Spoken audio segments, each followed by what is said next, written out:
That is where we find Amanda Placencia giving us a preview of what you're looking at there. Since very early in the morning, those families have been seeing conditions. Yes, Shelley, we're feeling a bit of the wind right now. Even though we're inland in Homestead, I'm starting to feel some of that wind and a bit of that rain coming down now as well. And we did have some intermittent cell phone service from our last report, so I'm actually going to get into our news unit to show you what we're seeing right now. We are along Campbell Drive and 162nd Avenue in Homestead. Now, we just got off the Turnpike southbound, so I got Joey out here showing you the roads. This is our photographer, and I'm behind the wheel right now, so bear with us as we get on this road here. This is Campbell Drive. We're waiting to cross. A few people out here, which you shouldn't be out here because the roads are starting to get slick. You know, this is just the beginning of what we're experiencing from those outer bands, you know, and we don't want to see traffic out here again because you want to be safe. So like some of those areas here, like in Homestead, you can see to the right, we got some boarded up homes and some businesses as well. And to the left here, let's see what we got up on the left. Actually, you see in that median, there's you can pan to the left, Joey, we have some small trees down, you know, a small few cracks because of those winds. I know Adam Berg earlier was talking about, you know, some canceled tornado warnings. So a lot of factors in these unexpected conditions that should keep you and your families indoors right now. You know, still you see a bit of those palm fronds on the ground, some tree branches. So don't be out here as, you know, the meteorologists have been telling you, we are not 100% in the clear yet, you know, and there's still those slick road conditions. And right now it's kind of raining, but we've seen periods where it gets quiet and then it starts dumping that rain again. And we have checked our weather apps and every so often there's lightning nearby. So a lot of factors at play here. And, you know, as you can still see, this is Homestead as I'm panning around with our photographer. You also got to watch out if with those winds, that calls for some down power lines. So you don't want to be out in these conditions driving along. You know, the traffic, I think the governor said earlier, you know, if you don't have to be out in here on the road, just don't. And I'm going to pull over right now just to kind of show you a little bit more. Bear with me for a moment. We're driving here along. We're actually near Harris Field. So these are kind of the conditions that we're seeing. You know, conserve your fuel and gas. Don't be out here if you don't. We're roaming, driving around safely for you. So let us be your eyes and ears. You know, watch us and let us be out here. Just don't go outside unless you have to. You know, you really don't need to be out here. So I'm going to send it back to you guys in the studio. I'm here live in Homestead. I'll keep out here. Amanda Placencia, NBC6 News. Amanda, thank you so much for that report. And right now, this is video from earlier this morning. It's 460 inmates from the main jail facility on Stock Island down in Monroe County moved to safer locations on the mainland here in Florida. Now, although the main detention facility is a Category 5 rated building, the sheriff there felt it was expedient to make the move given the change in the path of Irma, which now appears, of course, to bring the powerful storm directly over Key West or the lower Keys. The hosting facility is Palm Beach, and we'll see what happens. So those folks have been moved, and it seems like the entire state is on the move because of Irma, trying to get out of her way, and she keeps changing her mind as to where she wants to leave her calling card. A fickle thing. And if you were with us very early this morning, you saw Julia Bagg actually following that escort there as all the motorcade and all the officers were being led away with those inmates. So we got some new information here into our newsroom. Broward County officials have installed this curfew here. You're looking at it for the entire county. We're being told that that curfew will go into effect 4 o'clock this afternoon, in place until further notice. Again, this is for the entire county in an attempt to keep everybody safe, so no one is allowed to be out on the roads unless it's an authorized vehicle. And of course, we are checking with other counties. We are told that Palm Beach County is 3 p.m. Miami-Dade, we're still waiting to hear from authorities there. And right now, we want to give you a live picture from the Miccosukee Indian Reservation and Resort. And you see there that that camera is shaking a bit because the winds are picking up. They've got gray skies out there, and it looks like a little bit of rain. It seems like the roads there are wet, and we've been seeing those feeder bands coming in periodically on First Alert Doppler 6000. Of course, we'll have our team of meteorologists update you on the latest on Irma in just a little bit. We'll be right back. You'll want to stay with us. Get ready. The new Rooms to Go Superstore opens Saturday, September 16th in Fort Lauderdale.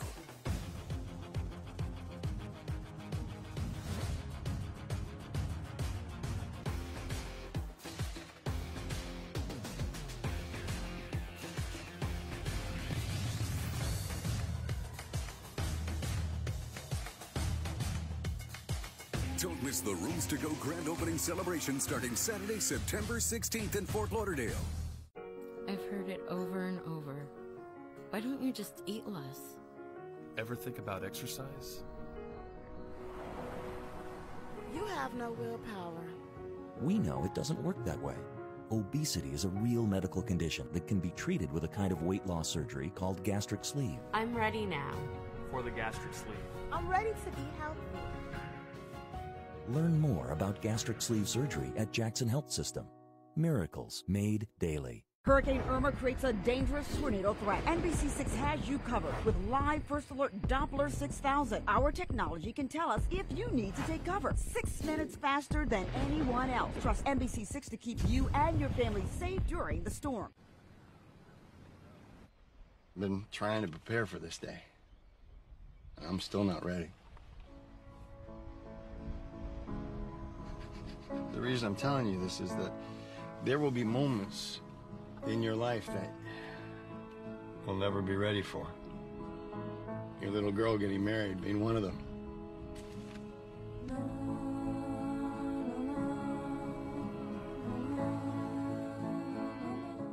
If the power goes out, NBC6 has you covered. Download the NBC6 News and Weather app to track Hurricane Irma.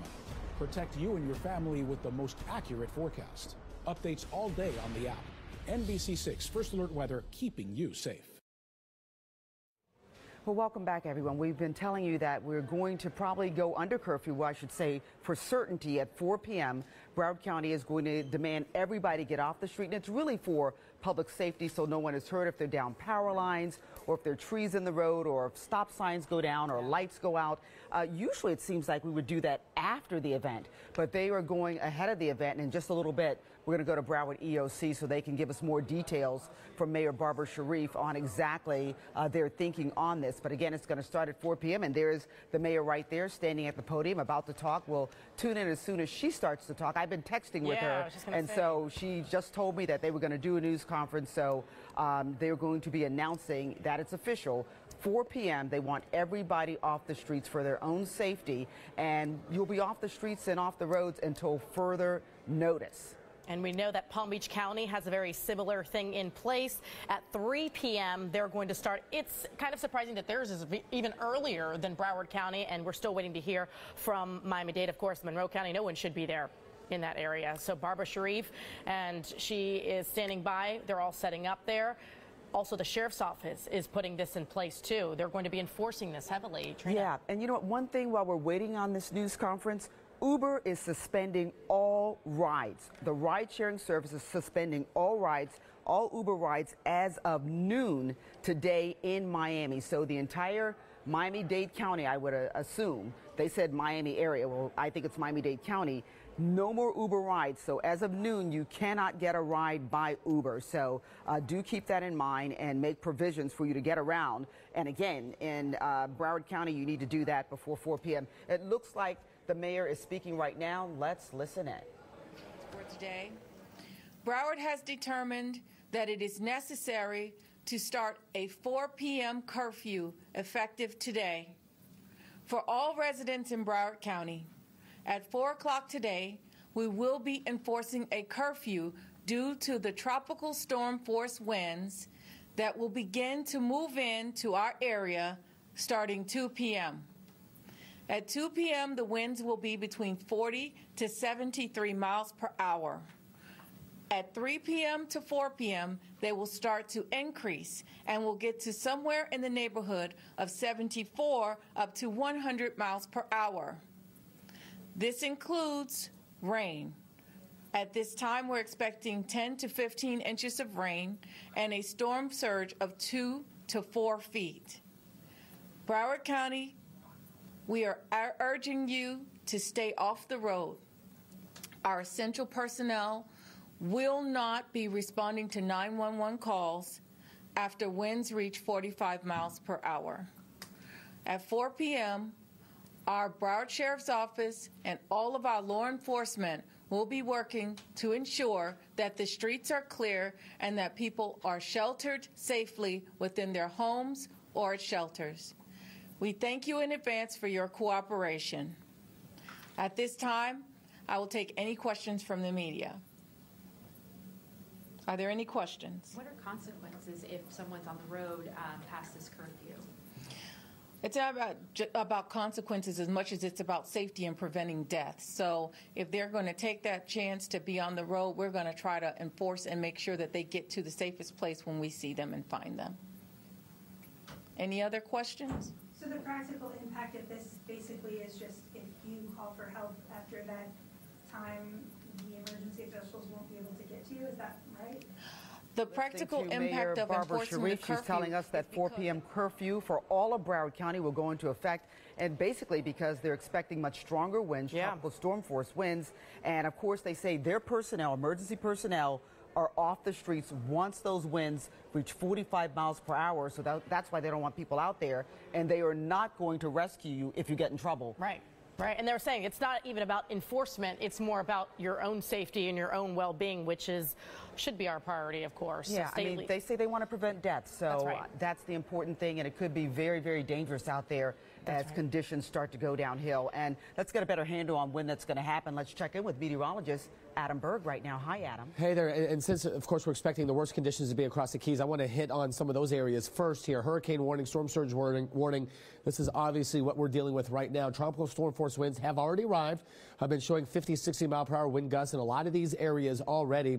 Sunday peak gusts, some of these areas could be 181. No doubt about it. Even though the hurricane has sustained winds much lower than that, you will get occasional gusts, okay? So this is what we're thinking for Key West. This is why it's absolutely necessary. If you haven't done it yet, get out of there if you can. If you're watching, 13 to 15 inches of rain in all likelihood as well. So imagine storm surge of, 5, 10, 12 feet, 13 to 15 inches of rain, and then obviously some very damaging winds. That's Key West. Marathon is going to be a place in the potential line of fire as well. Hurricane warning, storm surge warning. That means both are likely.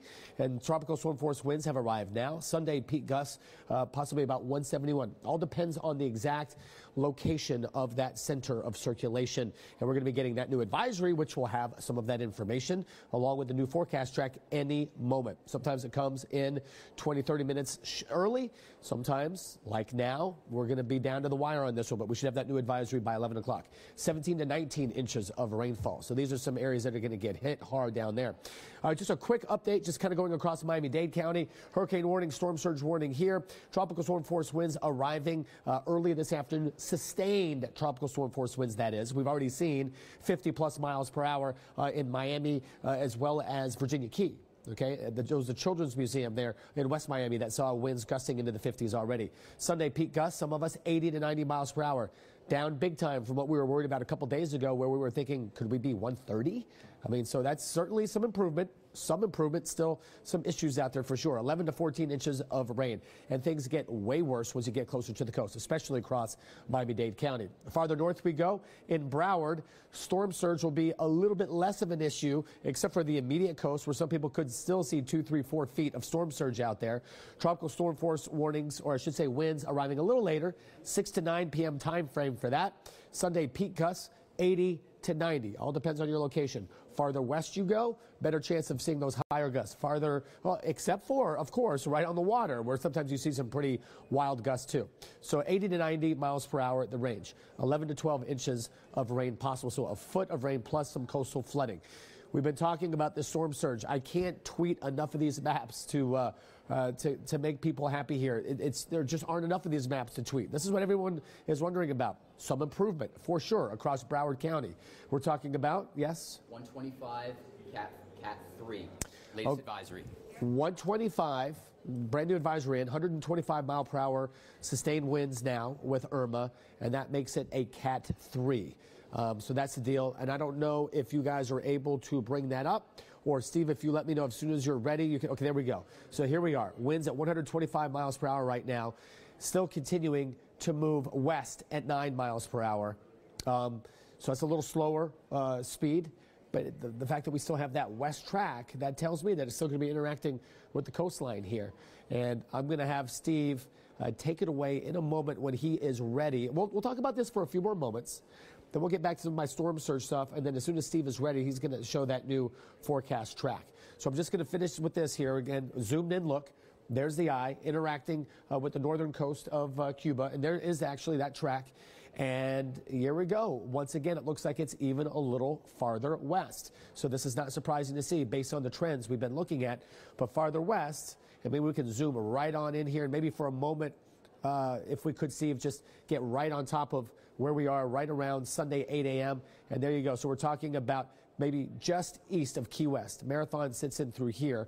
So it is a little bit farther to the west right now. Key West, Marathon, you guys are going to certainly be taking it on the chin. And then the huge story is going to be what's going on here with the west coast of Florida. Look at Fort Myers, possible direct hit with a Category 4, 140-mile-per-hour winds with that, because that's a serious deal. And then surge is going to be a problem, too. So when it's down here, by the way, Sunday 8 a.m., winds pulling this way. So that's a big storm surge wind for us, a big problem there, especially Miami-Dade County, especially south of Coral Gables in the Pinecrest, Cutler Bay area. So we go from Sunday 8 a.m., and then we move up Sunday 8 p.m. It's right on top of Fort Myers, actually beginning to flirt with Sarasota and Tampa in these areas. Winds are going to be out of the east here, so that's not a storm surge problem at all for places like Fort Myers or Tampa, but it will begin to be a problem here for Fort Myers once we go Sunday 8 p.m. and then several hours later, and then especially once we go into Monday morning. I should say late Sunday into Monday morning, you're going to have that west wind coming into a lot of these locations, pushing that ocean water in from the west. I know it's a lot to wrap your brain around. The timing is everything. The coast is everything, depending on what side of the coast you're on as far as when you get the strongest winds, when the storm surge is an issue. Storm surge, the biggest killer with these sorts of systems. So this is why I'm trying to tweet out all those maps. I'll continue to do it. I'm even starting to tweet out and put them on my Facebook page. You can follow me on Facebook as well. I'm putting those images out. Looks like we just lost power here for a second. We have a generator, so I'll just keep talking. There we go. We have generator power that kicks in as well. So I'm going to be tweeting out what's going on the West Coast as well, because many of you that live in South Florida have evacuated to Fort Myers or Tampa or some of these areas, and you want to know, heck, what's the storm surge going to do for me now? Do I need to move? You know, it gets really tricky, you know, as far as telling people what to do here. You know, here's the hurricane. I think the best thing to do is probably head north if you have an opportunity at this time, because heading southbound, you're going to start getting into these rain bands and these tropical storm force winds, and that's not going to be a very safe thing to do either.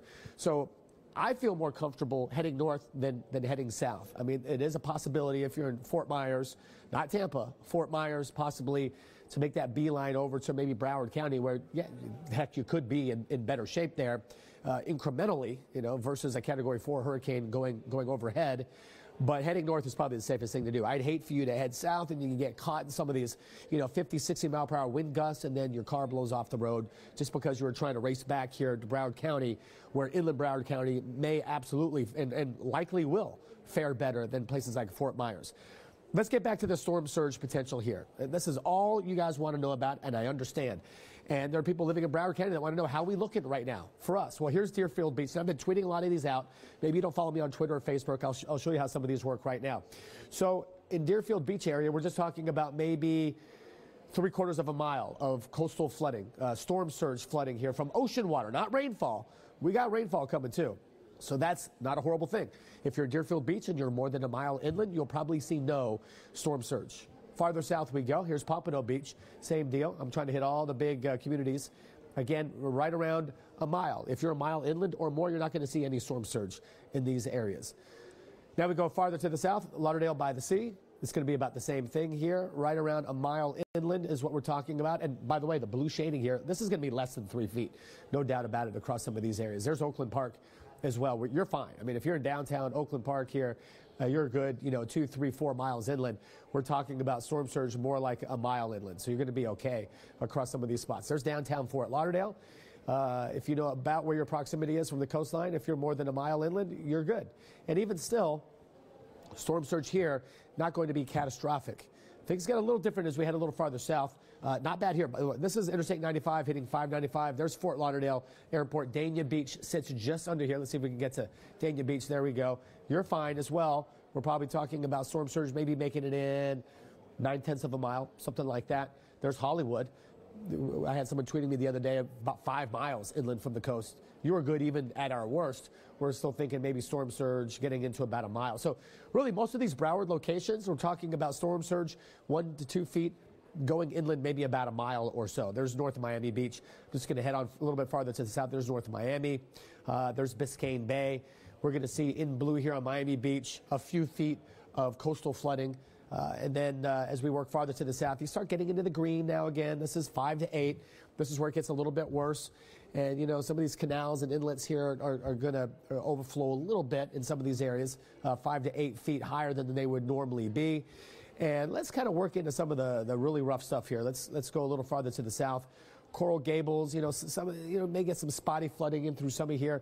You know, a lot of these areas kind of feed right into the ocean, so you get water level rise from the ocean and it kind of feeds in to some of the tributaries here. Let's show you, well, Pinecrest was up there. It's at the top of the map, but I'm going to try and go ahead and show you. We're talking about 2 to 3 miles inland for places like Pinecrest. So I think you're going to be okay up there. Really more concerned about, and we are losing power intermittently here, folks, so just kind of hang in there with us. There's Palmetto Bay, probably talking about 1.8 miles. So if you're in Palmetto Bay, and maybe you're on the south side of Palmetto Bay, maybe it kind of curves up a little bit, and it may make it all the way to US 1 in these areas, about 2.5 miles, 1.8 to 2.5 miles of storm surge there. I know maybe you're exhausted watching me do this, but I know a lot of people want to know. Let's get to the areas that are going to be experiencing a little more action. There's Cutler Bay. And in some of these areas, we could be talking about water getting in, you know, worst case scenario, 4 miles inland. Farther north you go in Cutler Bay, if you're on the northern edge, probably talking about maybe a mile inland, something like that. Let's go a little bit farther to the south. There's Leisure City. These are going to be some of the areas with that east wind where we're a little more prone to flooding, maybe 2-3 miles inland, maybe at its worst if you're way on the southeastern side of town here, maybe, you know, 4 or 5 miles, but, you know, the worst of it's going to be more like 2 to 3 miles away from the coast with the coastal flooding. Big issues as well across the upper Keys. The green shading here, easily 5 to 8 feet of storm surge. We're going to be looking, it doesn't really do it justice because these islands get kind of tiny. We're easily talking 10 feet of storm surge across the Keys. Also looking at storm surge here for Key West. Somewhere between Key West and Marathon is where we're expecting this landfall. I want to kind of zoom over to the west coast of Florida. Bright red. We're talking over 10 feet of storm surge. So now all of a sudden, storm surge looking worse on the west coast of Florida. We're going to be getting a southeast flow, a south to southeast flow in through here. So if you're watching maybe from the Naples area, maybe using your app, we're talking about storm surge coming in. Look at that. Maybe 4 miles inland in and around Naples, Bonita Springs. Probably talking about at times in some of these areas, you know, maybe 5, 6 miles, 7 miles in some of these spots with some of that storm surge working in there. So here's Fort Myers. And obviously the waterways kind of curl all the way back in through here. So a lot of these areas in and around Fort Myers could be looking at storm surge, Steve, over 10 feet. So there you go. I kind of made it around the entire coastline based on the latest data. Storm surge, this is some of the most important stuff when it comes to inland flooding and loss of life. So I know everybody wants to know. We had to share that with the folks. Yeah, Adam, I think storm surge is going to end up being the story for the greater Miami-Fort Lauderdale area because there is, at this point, no chance of the eye making a direct landfall in Miami or Fort Lauderdale. The question right now is just how far west does the storm go? So our latest update, and this is as of just a few minutes ago, winds of 125 miles per hour. That means for the first time we can say this storm is now a Category 3. Still moving to the west at 9 miles per hour. It is that westerly movement that put the storm right over the northern coast of Cuba and helped create some friction, which has helped lower the amount of speed we've got the center of that storm. Storm has still not made that right-hand turn, but we are very confident that will happen. So here is the latest track from the National Hurricane Center. Adam showed you this briefly, but I want to zoom in now and show you where the storm is going to be at each point. So right now we're at Category 3. The National Hurricane Center still thinks this storm has a chance to get a little bit stronger over the warmer waters once it gets away from Cuba and makes that right-hand turn back to Category 4. So this is our Key West landfall, if this center track holds. We're talking about a storm that makes landfall about 6 to 8 a.m. tomorrow morning with winds of 140 miles per hour. We still have that cone of uncertainty that no longer includes Metro, Miami, Fort Lauderdale. Most of Miami-Dade and Broward counties now east of the cone. So basically at this point, the question is how close to us does it get? Remember, this is the track for the eye, the center of the storm. This is such a big storm. We get the effects here. Also, I've heard a lot of people, and certainly gotten some questions about it, talk talking about, hey, is the worst behind us? This storm has not made the right-hand turn yet. We are still getting kind of that flow like this. As soon as the storm comes up like this, all that water is going to start coming up our way in the form of rain and the wind, which will start pushing in the water toward Miami.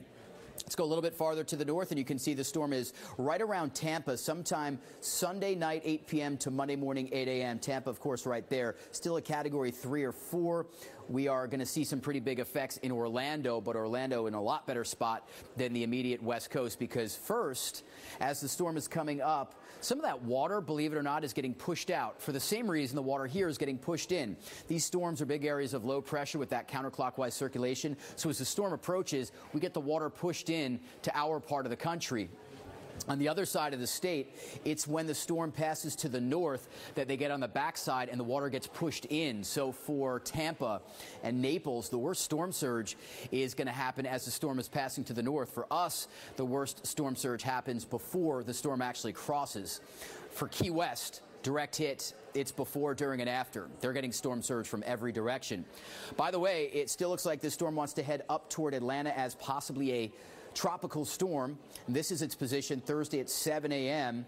and it's just outside of Atlanta now. Looks like it's going to meander here somewhere around Illinois or Missouri or maybe Tennessee or Kentucky.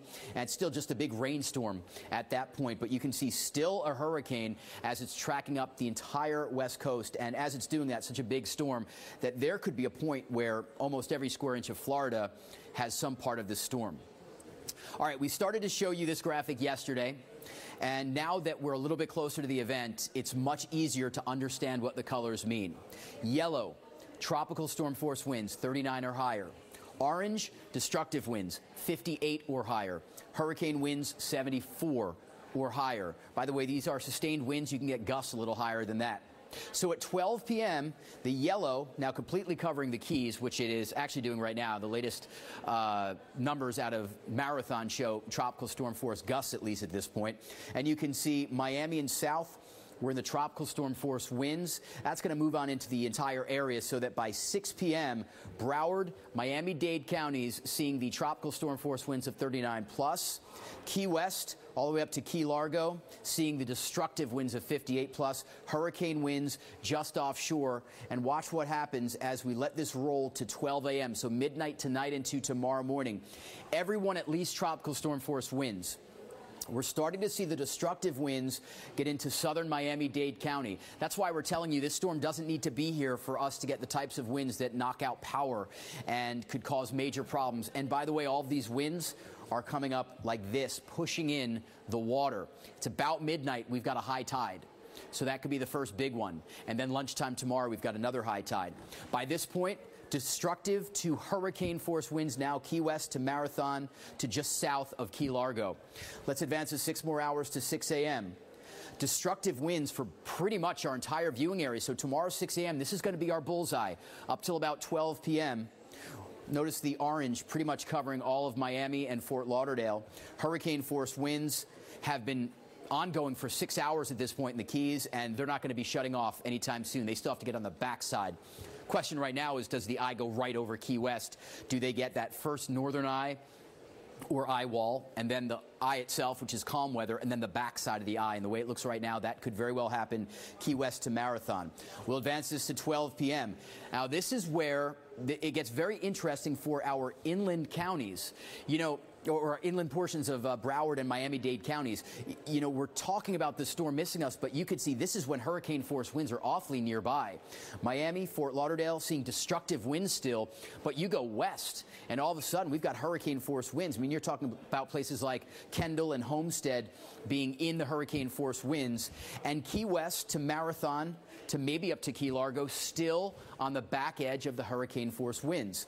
Get to 6 p.m. Still seeing destructive winds for most of our area. Luckily, by this point, the hurricane winds are pushing north. But Fort Myers, this is going to be their bullseye of the hurricane tomorrow at 6 p.m. Another thing to remind you, once again, winds go around in a counterclockwise fashion around low pressure. So at this point, Even though the hurricane winds are done for Key West, now they're on the backside getting the wind coming in from the north, and the storm surge comes in from the other side, which means they're going to get a storm surge first from the south and then from the north. Check out midnight into early Monday morning. Still seeing tropical storm force winds, destructive winds now out of our viewing area. Looks like by 6 a.m. Monday morning, starting to finally see the winds settle down, although Broward County could certainly still be seeing those 39-mile-per-hour winds. Everything will lift to the north. Monday, 12 p.m., we're finally starting to see everything lift out. And as we let this go a little bit up to the north, you're going to see that storm then creates tropical storm-like conditions for the greater Atlanta area. This is key. This is actually everything. Our forecast is, at this point, wind and storm surge, right? So we want to match up the high tide with the worst easterly wind. Our first high tide coming up is at 11:37 a.m., so that's about a half hour away. This one won't be too bad. The storm hasn't cranked up yet. I think this one coming up close to midnight tonight at 11:51, that could be our first time that the water really surges into Miami and Fort Lauderdale. And this next one at 12:26 tomorrow might actually be even worse. If we're going to try to pinpoint all those numbers that Adam was looking at, when are they going to be as high as the numbers he was showing? It might be this one right here. Lunchtime tomorrow. It's when we've got the strongest winds and we've got an onshore flow. By the way, we're not showing you numbers for Key West because the bottom line is Key West will get storm surge from every direction and the eye of the storm for the next 24 hours or so. Unfortunately, it looks like, guys, that's where we're going to end up taking the brunt of this storm. Much. And because of those tropical storm force winds that we're going to start feeling, especially up in Broward County already in just hours, that is why, again, Broward County has decided to issue a 4 p.m. curfew. We just heard from Miami-Dade County, and they say at this time they are not going to issue a curfew. So that is just some clarification, too, because we're waiting to hear back on them. But Miami-Dade, no curfew at this time. Broward, 4 p.m. And Palm Beach, 3 p.m. today. Right now, let's check with Melissa Don with the latest on Hollywood Beach and how conditions are faring there. Hey everyone, want you to take a look at Hollywood Beach right now. You can check out how the waves have been increasing in size and the beach essentially closing in. This is an Hollywood Beach. Several people have come out here earlier today but have decided to go back in and seek shelter. Of course, the big concern here will be the storm surge. And another big concern that we're seeing at the moment is the wind speed. Right now, we're just feeling some of these outer bands. They're just about 20 to 25, almost at times hitting 30 miles per hour at this point. I'll send it back to you in the studio. Reporting in Hollywood, I'm Melissa Don. All right, Melissa, thank you so much. Well, looking at Cuba, and they took a direct hit from that Category 5 Irma. This has come away. Cuba, the storm slammed into them last night, lashing that area. You can see lots of trees down. It probably impacted some of the buildings. Earlier, we saw video of people being taken to the hospital. And again, this system was supposed to miss most of Cuba. So I'm not sure, since it's such a closed society, how much they actually prepared for this storm, because they were just going to take a brush from the storm. Right. But they got hit in some areas by a massive Category 5 hurricane. Especially that northern coast. It was the first time they had seen a Category 5. We're talking in decades here. So we're still waiting to find out exactly what the extent of the destruction and injuries are as soon as we hear from authorities. Meanwhile, as Irma inches closer to the Florida coast, more and more people are making their way to and through the Carolinas. Evan West spoke to a couple of travelers passing through the area. He has this report. This one scares me. As everyone leaves Florida, Reggie Gerard is on his way south to the Sunshine State. I'm worried. Why? Because I probably won't have a home come, Sunday night, Monday morning. I have a good feeling. Gerard will stay in Orlando with his mother, who's in fragile health. He's also worried about his home in South Florida. It's going to get tore up. Went through it 12 years ago and said never again. Here I am. While Reggie heads south, most are driving north. The roads around Charlotte are congested and only filling up with all the visitors flying in, like Michelle from Melbourne. I did want to stay, but I have children at home that did not want me to stay. Really? They booked me a flight home. Celebrating 15 years of marriage in Puerto Rico, Peter and Carly Walton's vacation was cut short by the hurricane. There was no power between us and the airport. After being stranded in the dark for days, they finally saw the wrath of Irma. We walked the beach yesterday, and there was just debris and just you name it, it's on the beach, just scattered everywhere. The devastation could be a preview of what's to come. God bless everyone. And as Hurricane Irma continues to move into Florida, we're already seeing some of our neighbors lose power. In Broward County, the numbers are more than 1,800 right now. Over in Miami-Dade, the number is more than 30,000 customers without power as we speak. And NBC6 keeping a close watch, and we'll update you on those new numbers as they come in. And they are fluctuating often. Want to go to Roxy, who has some information about FPL Power Tracker. Roxy, what can you tell us? Yeah, Shelley, Trina, good morning to both of you and to everyone watching. Trina, you just reported those numbers, and we will keep you abreast of all of those numbers as we get it. But if you are affected by power outages, maybe watching this right now, you could be watching us, of course, streaming on the NBC6 News and Weather app on your devices. Hopefully, we're already charged up before the storm came. But this is FPL.com, FPL app as well, same information. You have the ability to not only report an outage from the app, from the website, but you could also check in on the status of that outage in your zip code, in your area, and you could really just see what's happening across the state as well. Again, this is the main website here, FPL.com. We're mobilized for Hurricane Irma. It's the first thing you're going to see here on the page. Click on Learn More. When you click on that page, it's going to take you to the Storm Center for Hurricane Irma. I'm going to call your attention here to the county outage information. You can get the latest information via the Power Tracker map and check it by county as well. When we click on that, and I purposely wanted you to see this, FPL doing a really great job of keeping you abreast on what they're working on. You see that alert there, just letting all of the customers know that they are working around the clock to make sure that those outages are taken care of. So here we go. By location, you can put in your address. You can go ahead and put in, let's put in the station address here. 33027 is the address of our stations here in Miramar. See, it tells you where you are, tracks it right down to your area. You could also check by county. This is going to give you the broad range of outages. Broward County outages right now, 1,870, 933,000, more than that have already been stored, 430 have been restored, and 2,300 people have been affected. It's a much larger number here in Miami-Dade with over 30,000 outages, over 1 million people already served. 30,000 already have been restored. 60,000 people have been affected already. Of course, as these winds continue to ramp up, the workers, FPL workers, are going to take refuge, but they will be out in full force restoring all the power. I want to bring you back here to the Power Tracker because this is another really cool tool. The map legend. I'm going to zoom this in right here. You see that South Florida, zoomed it in way too much. Sorry about that. You gotta love technology on live television. Okay, so what it does, what I was going to show you, let me try to bring it back. There you go. Now I made it too small. Okay, you see. Okay, I was just going to show you, ladies, and everybody watching right now, that we are in gray. The whole South Florida area is in gray because, of course, we are encountering lots of power outages. There you go. You can kind of see it there. See the whole South Florida area, and you do have a legend there as well. Okay, there you go. It tells you the customers are affected in gray.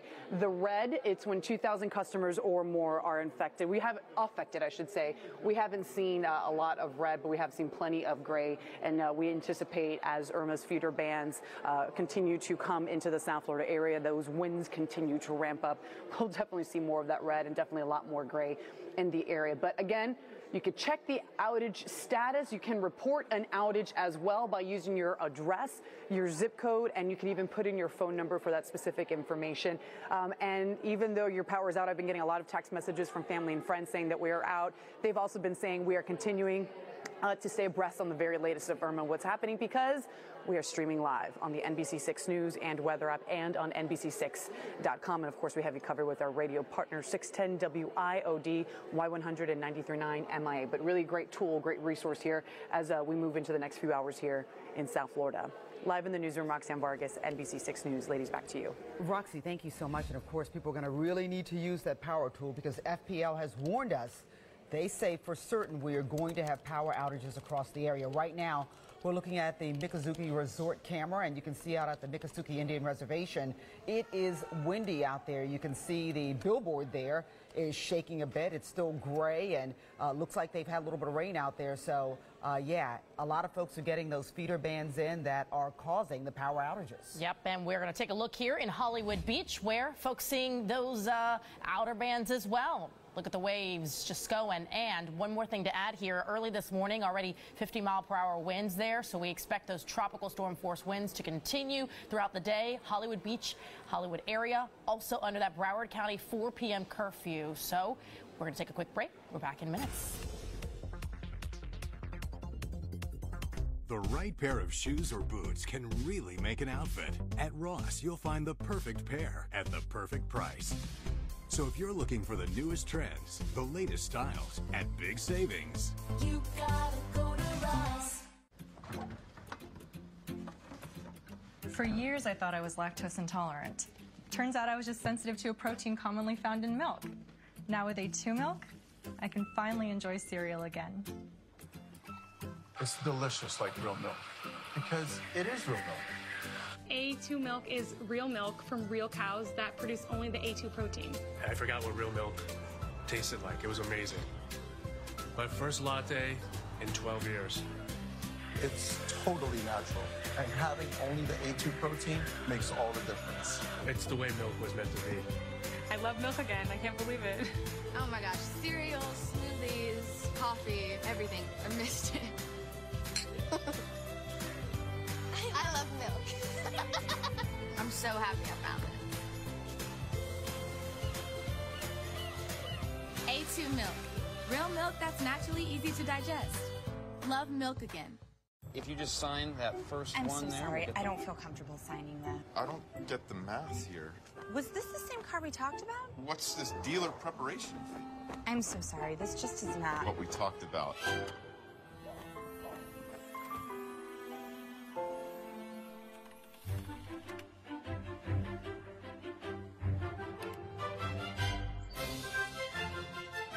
Get the car without the car salesman.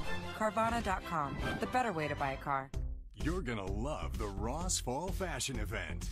You'll love the brands, the trends, and most of all, the savings. A fraction of what you'd pay elsewhere. The Ross Fall Fashion Event. On now. You gotta go to Ross.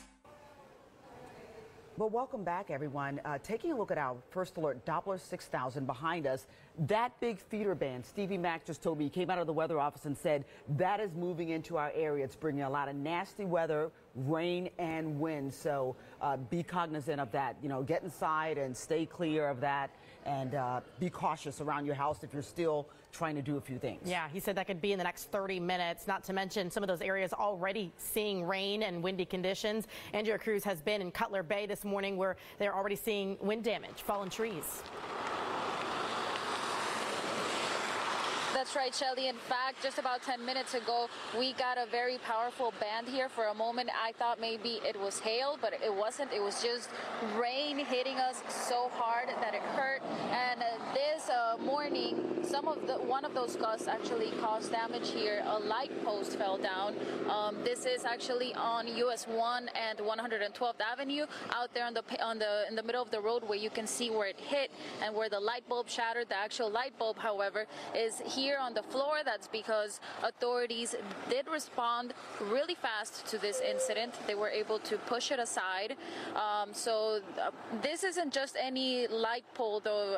I don't want you to think that it's, you know, something, an aluminum light pole, something very light. In fact, let's walk through and show you just how big it is. Here you can see where it was attached to the ground, some of the cables sticking out. And as you keep walking down, you can see the length of this thing. In fact, this is about a 30-foot tall light post that came down this morning. Thankfully, it doesn't appear that it hit anything else but the pavement, because it must have been very scary to have been here when this came down. Thankfully, people here, it seems, whoa, that's lightning right now. I don't know if you can hear that, but thankfully people have mostly been following the evacuation orders. Cutler Bay is under an evacuation order. So the street, we are seeing some some light traffic, but definitely much less congested than it normally would have been on the weekend, especially because you can see here we're right next to Southland Mall. Normally on the weekend it would be hard to even find parking here at the mall.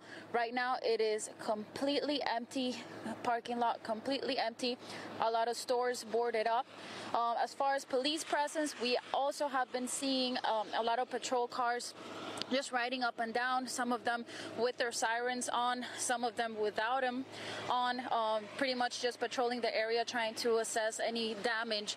On the way here from Pinecrest, we drove down on US 1, saw several downed trees, very large branches in the middle of the road. So what's just amazing here for me is seeing how fast the conditions can change, because we got here about half an hour ago and it wasn't raining, it was actually completely dry, there was just a light breeze, there was even a little bit of sun shining, and within, I want to say, 5 minutes it just completely changed. At one point we had to run inside the truck again because the wind was just so powerful at that moment. So even if you look outside your window and you think it looks okay, you should not be out on the roads right now, even if you're not in an evacuation order, because there's branches everywhere. If you're driving distracted, you can very easily run into a tree or debris. We saw a bus stop, the glass was shattered, so that was also scattered on the road. So it's just something you want to avoid right now, even if you have not been evacuated, even if you're home thinking you can get some last minute errands done. I would really recommend that you don't come out on the roads, just because you don't even see these wind gusts coming. It could be perfectly fine, and we just saw a wall of water coming towards us. So once again, right now the biggest recommendation is just to avoid the roads. As you can see, we are seeing some traffic behind us, much lighter than we would normally see on a weekend here on US 1. However, these cars really should not even be here. You can see some of the patrol cars that are passing by. They're trying to respond to calls as quickly as possible. But this morning, a firefighter in Pinecrest told me that once the wind gets over 45 miles per hour, they have to follow certain protocols. They can't respond to every single call unless it's a life or death emergency. They have different scales that they follow depending on the wind speed. So at this moment, it's better to just avoid being outside, because first responders might have trouble getting to you, especially if you are in an evacuation zone such as Cutler Bay. That's all I have for you now. Live from Cutler Bay, I'm Andrea Cruz. Back to the studios.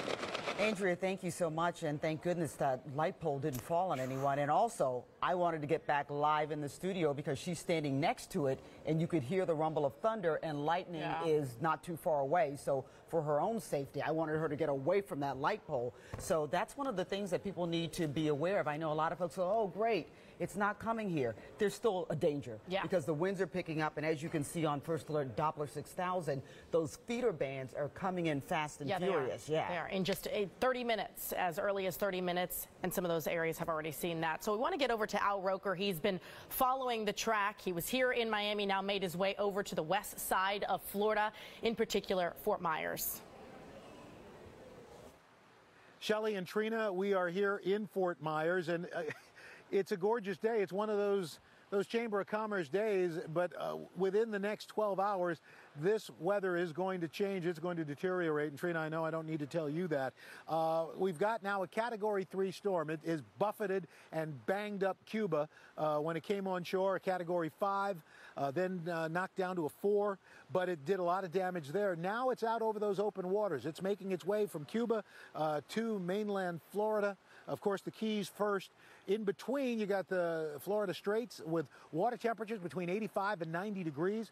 Now that storm gets a chance to regenerate. And then, as you know, even though it's got winds of 125 miles per hour, its forward motion has slowed to now just 9 miles per hour. So now it's got the time and it's got the fuel source in that warm water to regenerate. And in fact, the National Hurricane Center is predicting when it hits the Keys, it will be back up to a Category 4 storm. And as it passes there in the morning tomorrow, then it goes on and it's coming for this area. Fort Myers, Sanibel Island, Naples, and making landfall sometime early Sunday afternoon. Now, if there is any silver lining, it's after high tide, but it's still coming. And it is going to come with a ferocity when it makes landfall, anywhere from 100 to 150 miles per hour. And what I've been stressing with people, and I know probably, Trina, you have been too, don't pay attention to the line with our hurricane symbols with the numbers on them. Look at that cone of uncertainty. And we still have time for a wobble. Just because now the cone is not necessarily along the east coast of Florida, that does not mean you're out of the woods. You're still going to feel effects. And again, we could have a bit of a wobble back to the east. And that could put southeastern and mid-eastern Florida back in play. And even if it doesn't happen, all along that path, we have the threat of tornadoes as well. And this thing's going to be traversing Florida for about 24 hours, staying a tropical system, most likely staying a hurricane until it gets into Georgia. In fact, right now, the plot calls for it to be a Category 3 storm in Georgia. That could change, obviously. So we're going to continue to watch this. I want to stress to people, we're not trying to hype this. We are just trying to warn you about the potential danger because this is still a powerful, dangerous storm, and we continue to monitor it. Category 3 right now, but projected to become back to a Category 4 as it makes landfall across the Florida Keys. National Weather Service in Key West has been stressing this is a dangerous, dangerous situation. Homes and businesses may be uninhabitable for weeks, if not maybe even months. So this is no time. If the window has not already closed to evacuate, it is all but shut. So I think people need to heed those warnings. Look, for us, we're here, and as things deteriorate, we will hang until as long as it is safe for us to be here. But I'm not going to put my crew, I'm not putting myself in jeopardy. We're going to hunker down, and you need to do the same thing. So that's it from here. Of course, we'll have a complete report on NBC Nightly News coming up this evening, and we'll have NBC News updates throughout the day. In the meantime, I'm Al Roker from NBC News here in Fort Myers. Back to you guys. Yep, that's what we want to see. Hunker down. We will be here in the studio with you every step of the way as we continue to track, and we'll ride out Irma with you. All right, let's get you right out to NBC6 reporter Daryl Forges. He is live in Miami Beach, giving us a better idea of what those conditions are looking like there. Hi there, Daryl. Yeah, Eric, the winds are really picking up right now. So far, let me show you what we're seeing right now on our wind meter right here on my iPhone. Right now, wind speeds are up to 16 miles per hour, but we can really feel it coming. But at this point, this is not even halfway of what we're expected to see later on this afternoon. According to law enforcement officials, they say they're expecting wind speeds to reach up to 40 miles per hour later on this afternoon right here in Miami Beach. They say it's going to be so dangerous, in fact, that they will be leaving the island, leaving the beach later on because it's just not safe for them to stay in the area. And that's why they're urging people at this point to please get out if you can, or at least seek some type of shelter here in Miami Beach. I want to get out the way and show you right now what we're seeing. You see these people right here walking. We've been seeing this for the past 2 hours right now. People walking around, taking a lot of selfies, pictures, posting to Facebook, Instagram, or whatever, out on the beach especially. Right now, this is not the best thing to do. Right now, law enforcement say they can't force you to do something you don't want to do, but they are urging people right now to not do this. Eric and Shelley, we also saw a man earlier take off his clothes and run into the water in the beach and swam out there in the beach and then came right back. That is just not the smartest thing to do at this point. So at this point, it's very important that you just stay inside, just stay in, because later on this afternoon, it's really going to pick up. And then, of course, tonight as well as into the morning, that's when it's definitely not a good time to be out here. But I know I was listening to you all talk about the storm and how much it's been affecting Cuba as well. I spoke to one man, Eric and Shelley, who was on the beach earlier. So I was talking with him. His name is Mr. Carlos. He's from Cuba. He actually has family that is living in Cuba as we speak, his sister and his brother-in-law. He says that he was able to speak with them earlier, and he says right now they are doing okay. That is the good news there. But he says that they're seeing some heavy impacts right now in his homeland of Cuba. So prayers for the people there in Cuba. But right now he says that his family is okay at this point. But right now you can all see right now my glasses. Actually, I have to kind of take these off right now because I can't really see you guys or see the camera. The rain is really starting to pick up now, so we're really starting to see that precipitation at this point really start to pick up. Wind speeds up to 16, almost 20 miles per hour, but it's really going to pick up in the next few hours. Excuse me, sir, why are you Why are you out here on your... I'm testing this out. I'm actually doing a stunt. It sounds crazy, but there's a meaning behind it. I'm tying myself to a post down on Meridian for the duration of the hurricane. It's all planned out with safety precautions and everything. Okay, well, be safe out there. Be safe, all right? Appreciate it. Thank you so much. Appreciate it. So there you have people out here, you know, doing stuff. So guys, just be safe. That's all I can say at this point. Just please be safe at this point when you're coming out here. This is just not the right time to really do things. So please be safe as you can. So right now we're going to continue to walk around, see how things are at this point, talking to more people, see how they're doing so far. As soon as we get some more information about what's taking place, as well as talking to some more people, we're going to let you know in my next live report. But let's go ahead and send things back to you guys in the studio. I'm sorry, Daryl. Did I hear that man correctly? Did I hear that man correctly? He's going to tie himself to a post and then see the storm out that way? Wait, I'm sorry. Say it again. I lost you guys for a second. Say it again, Eric. We just wanted to make sure that we heard him correctly, that he was going to tie himself to a post in Miami Beach and sit out the storm that way. Yeah, he's going to tie himself to a post. Okay. He just walked away, and I don't think that's. He says he's going to have safety there, but still, I just don't. Well, I don't think you should do that. Yeah, I don't think so either. So Daryl, go ahead and tell him that Miami Beach just issued a curfew of 9 p.m. So he will only be able to hang out till about 9 o'clock tonight, and then he's going to have to go home. It's a good thing you said that, Shelley, because there's some people that I was speaking with earlier said they're going to jump in the water tonight. Okay. And I don't think that's a smart idea as well. Yeah, okay, well, I don't usually like to pass judgment live on the air, but I'm going to go ahead and say that that's just a really bad idea. So, Daryl, thank you so much. We appreciate that. So, Shelley obviously mentioned that curfew, also a curfew in Broward County as well for 4 p.m. tonight, and that is to be off the streets at that point, but they also don't want you driving either. So, let's get you over to First Alert traffic reporter Kelly Blanco with more on that. Hi, Kel. In the words of John Morales, what the heck are you thinking? Yeah. Right? Well, with Hurricane Irma approaching South Florida, by now you should have already made all the preparations to keep you and your loved ones, of course, safe. Unless you have an absolute emergency or need to evacuate, you should not be outdoors or driving. As of right now, Broward has already issued a county-wide curfew for Broward County, which begins at 4 p.m. today and remains in effect until further notice. Miami Beach, as you just heard Shelley say, just issued their curfew a couple of minutes ago, 9 p.m. to 6 a.m. Our First Alert weather team expects a strong storm to be in the Miami and Fort Lauderdale area within the next 30 minutes. Now, as far as ride-sharing service, Uber rides service will be suspended the entire Miami service area starting at 12 p.m. today, and Lyft has already canceled its services as of last night at midnight. Uber drivers, please, you are encouraged to stay off the road during extreme weather. Now, I do want to remind you, we are expected to receive hurricane force winds and high storm surge, of course, with flooding. So please remember, if you were asked to evacuate, once wind speeds hit 40 miles per hour, first responders will no longer be dispatched for rescues due to dangerous weather conditions. And of course, they won't be able to help you. So please, as of right now, stay indoors. All right, Kelly, thank you. Appreciate it. And of course, Kelly mentioned the curfew. We did, and so did Daryl Forges. It's because these first responders have other things to do than to enforce a curfew that you already know about. So make sure that you're adhering to that. So more information on this. We're talking about the outer bands of this storm reaching South Florida. Heavy rain pounding Homestead. That's what you're looking at here. Some strong winds also expected for later today. Yeah, how soon could they be going to your neighborhood? We'll fill you in when we come back after the break. Yes, ma'am. See you soon. Like to learn more about an AmScott cash advance before coming in? Click Get Started at amscott.com. One of our associates will call and answer any questions you have.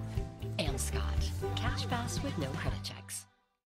You watched us build it. Now, Florida's largest furniture company is excited to open our newest state-of-the-art Rooms to Go and Rooms to Go Kids Fort Lauderdale Superstore at 1413 North Federal Highway, Saturday, September 16th at 10 a.m. Giving you what you want. Great-looking furniture, amazing everyday low prices, and fast delivery. So shop the new Rooms to Go and Rooms to Go Kids Fort Lauderdale Superstore, starting at 10 a.m. Saturday, September 16th, 1413 North Federal Highway.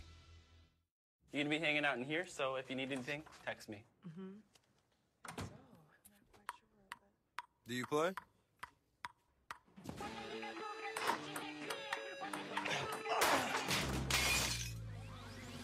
They hear the Use the Chase mobile app to send money in just a tap to friends at more banks than ever before.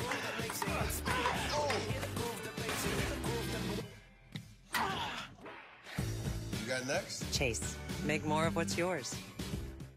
I've heard it over and over. Why don't you just eat less? Ever think about exercise? You have no willpower. We know it doesn't work that way. Obesity is a real medical condition that can be treated with a kind of weight loss surgery called gastric sleeve. I'm ready now. For the gastric sleeve. I'm ready to be healthy. Learn more about gastric sleeve surgery at Jackson Health System. Miracles made daily. $400? Are you serious? Things happen. What are you gonna do? Cash advance could be an option.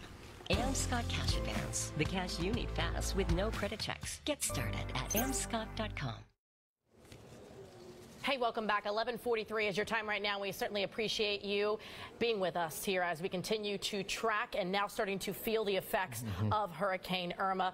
Incredibly close here to South Florida. Yeah, some of this nastiness that you're seeing behind us on Doppler 6000 radar is making its way into Homestead, and Adam, it will continue to make its way north as Irma pushes forward. Give us a better idea of the timing that we're talking about here. Okay, so we've got these rain bands coming in, and we had that tornado warning that expired right around 10 a.m. It seems like hours ago, but that was only, I guess, about 2 hours ago where it expired. It was pushing just north of Homestead, working west. You see these with these outer bands of these hurricanes.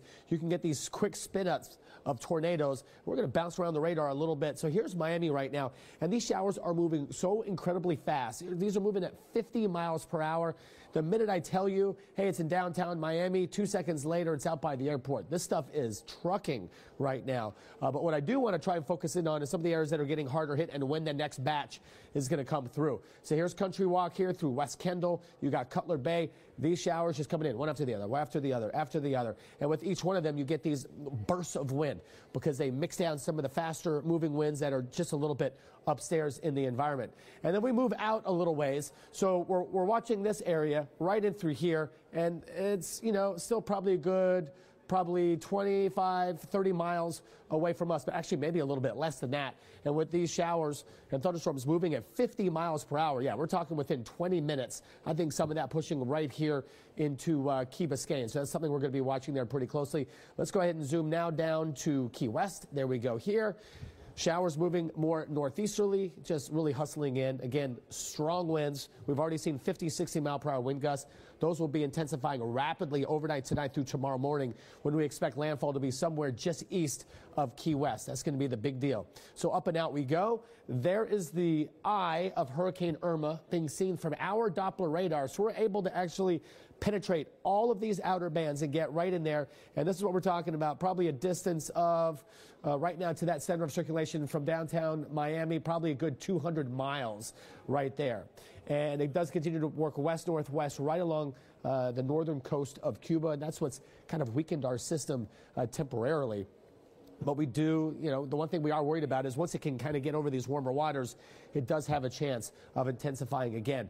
Key West, you're going to be the spot that may see this system here moving west-northwest and then expected to move north. Right now, it's a good, let's say, 150, 160 miles away from you guys right now. So we're going to be watching this pretty closely. Here's some of the wind gusts. Got a couple new ones in there. Homestead Air Force Base now gusting to 62 miles per hour. This is the Children's Hospital out here in West Miami, gusting to 57 miles per hour. Plenty of places gusting into the 50s. Lower Matacumbe doing 66 mile per hour wind gusts. So far, that is the highest wind gust we've seen so far through the Keys. We're locked in with the National Weather Service folks out of the Keys, Key West, as well as the National Weather Service folks in Miami. So they're able to relay some of this information as spotters see it, and some of the instrumentation out there, some of the mesonets begin to see some of these winds. These are all the airports right now, and it's a northeast wind for us. So when you have 30 to 40 mile per hour winds, that's already going to start piling water up on the coastline. Obviously, it's going to be much worse here through places like Cutler Bay, Pinecrest, some of those areas. And these numbers are going to be intensifying pretty rapidly as well. This is just one of our computer models. It doesn't mean these numbers are exact for that particular point in time. It's kind of a coarse model, so it's not going to give you the exact numbers. and these are more the sustained wind gusts, you know, the consistent wind gusts we may see across these areas. I mean, because we've already seen 60+ mile an hour wind gusts here through parts of the Keys already. So we're 11:47. This is about 8 hours from now. Pretty consistent wind gusts, I think, into the mid-40s for places like Miami, out of the east, and those winds are going to be out of the east. 11:30 we go, and now we're probably talking about some pretty consistent winds gusting over 80 miles per hour as we go down towards the Keys. Now we go to about 5 a.m. on Sunday. We could easily be looking at some pretty consistent winds gusting in and around Key West to 100 miles per hour. There's Marathon coming in at 88. The system does seem to be making a little bit more of a beeline here towards Key West. And now all of a sudden we kind of fast forward to 8:30. And you can see here, I mean, Marathon versus Key West, we're going to be going back and forth. Don't focus too much on that. One thing, though, that jumps out at me, these are some big winds. 123 mile an hour wind gusts possible here in Marathon. Key West coming in at about 94, 50 to now. Hurricane force wind. We're going to be seeing those hurricane force winds begin in gust form, I would imagine, in Miami easily overnight. Again, these numbers are a little bit on the conservative side. There's Fort Myers. There's Naples. Folks have gone over to these areas. Folks have gone up towards Tampa. We'll start to kind of pipe Tampa data into some of these maps here before too long. In fact, we do have Tampa up there. So let's show you. There's Tampa, 48 mile per hour winds once we get into midday Sunday. You know what else is going on? We may have already made our landfall here in and around Key West. So pretty consistent 100 to 120 mile per hour winds from morning hours through the evening hours, through the early afternoon hours, I should say here. And guys, we'll continue on with these kind of maps here, showing you city by city, time by time, exactly what we're expecting. Back to you. All right, Adam, thank you so much. We want to head over to Steve Litz at Dinner Key Marina in Coconut Grove, an evacuation area. And what's going on here with the officers? Well, yeah, one officer came over to me and said, "Hey, you're in an evacuation area." I said, "I know." But he was, we're serious about this. He said that he has information that they're expecting a 10-foot storm surge. By the way, I'm at Dinner Key Marina, kind of right next to Miami City Hall here in the Grove. And so we're going to do this live shot, and then we're going to get out of here on the advice of that police officer. So this is certainly a hub to some of South Florida's sailing community, and you see how folks have battened down their boats, and they are hoping that their tension ropes and their bumpers are going to do the trick. There are hundreds, if not maybe thousands, of boats in the water all throughout South Florida, and you can imagine boat owners are, doing all they can to batten down their boats, but they have no idea. Remember in previous storms, Hurricane Andrew, we can't say it enough, how boats were lifted out of their slips and out of the docks, and they landed in neighborhoods, sometimes blocks and blocks away from here. But you want to talk about vulnerable boats? Yeah, we have big sailboats here. In slips, on docks, in slips, bumpers attached with ropes. But look at the sailboats just out here in out here in the cove here. So these are vulnerable boats because you know why? All they have is they have mooring balls. Those white balls you see out there, those are mooring balls. They're attached to the ground, and then these boat owners can attach to the mooring balls. They can throw their anchors down. I have a friend of mine who is actually down near Parrot Jungle, and the way he secured his sailboat was 3 anchors and then attached to a mooring ball. Ross, pan to the left a little bit to the island, and you can see how some of those sailboats over there got anchored and moored as close to that little outlying island over there as possible, thinking that maybe will provide some sort of stability and maybe somebody on that boat out there. Oh, yeah, we do see a man out there. Yeah, I see him on there, that blue boat. And we've seen a couple of boat owners out here, last minute, maybe they were taking care of their homes. Now they're taking care of their boats. You see these folks over here walking off their boat, and they're real familiar. Mariners, are familiar with these waters and with these winds. I did an interview with one boat owner out here who had a complete command of the wind direction and how it's going to impact his boat in the sense of pushing his boat backwards and then pushing other boats behind him in a forward direction. And so these folks here, and of course with some of these boats, there's just no way to get them out of the water. I mean, you can't trailer these boats out of the water, and what do? You sail these boats is what you got to do to get them into the most safest areas. And of course people don't have time to get in their boat and probably take a 5-day sail trip just to get their crafts out of the water, especially with this storm approaching. So pretty gusty here. We're getting some pretty good storm gusts.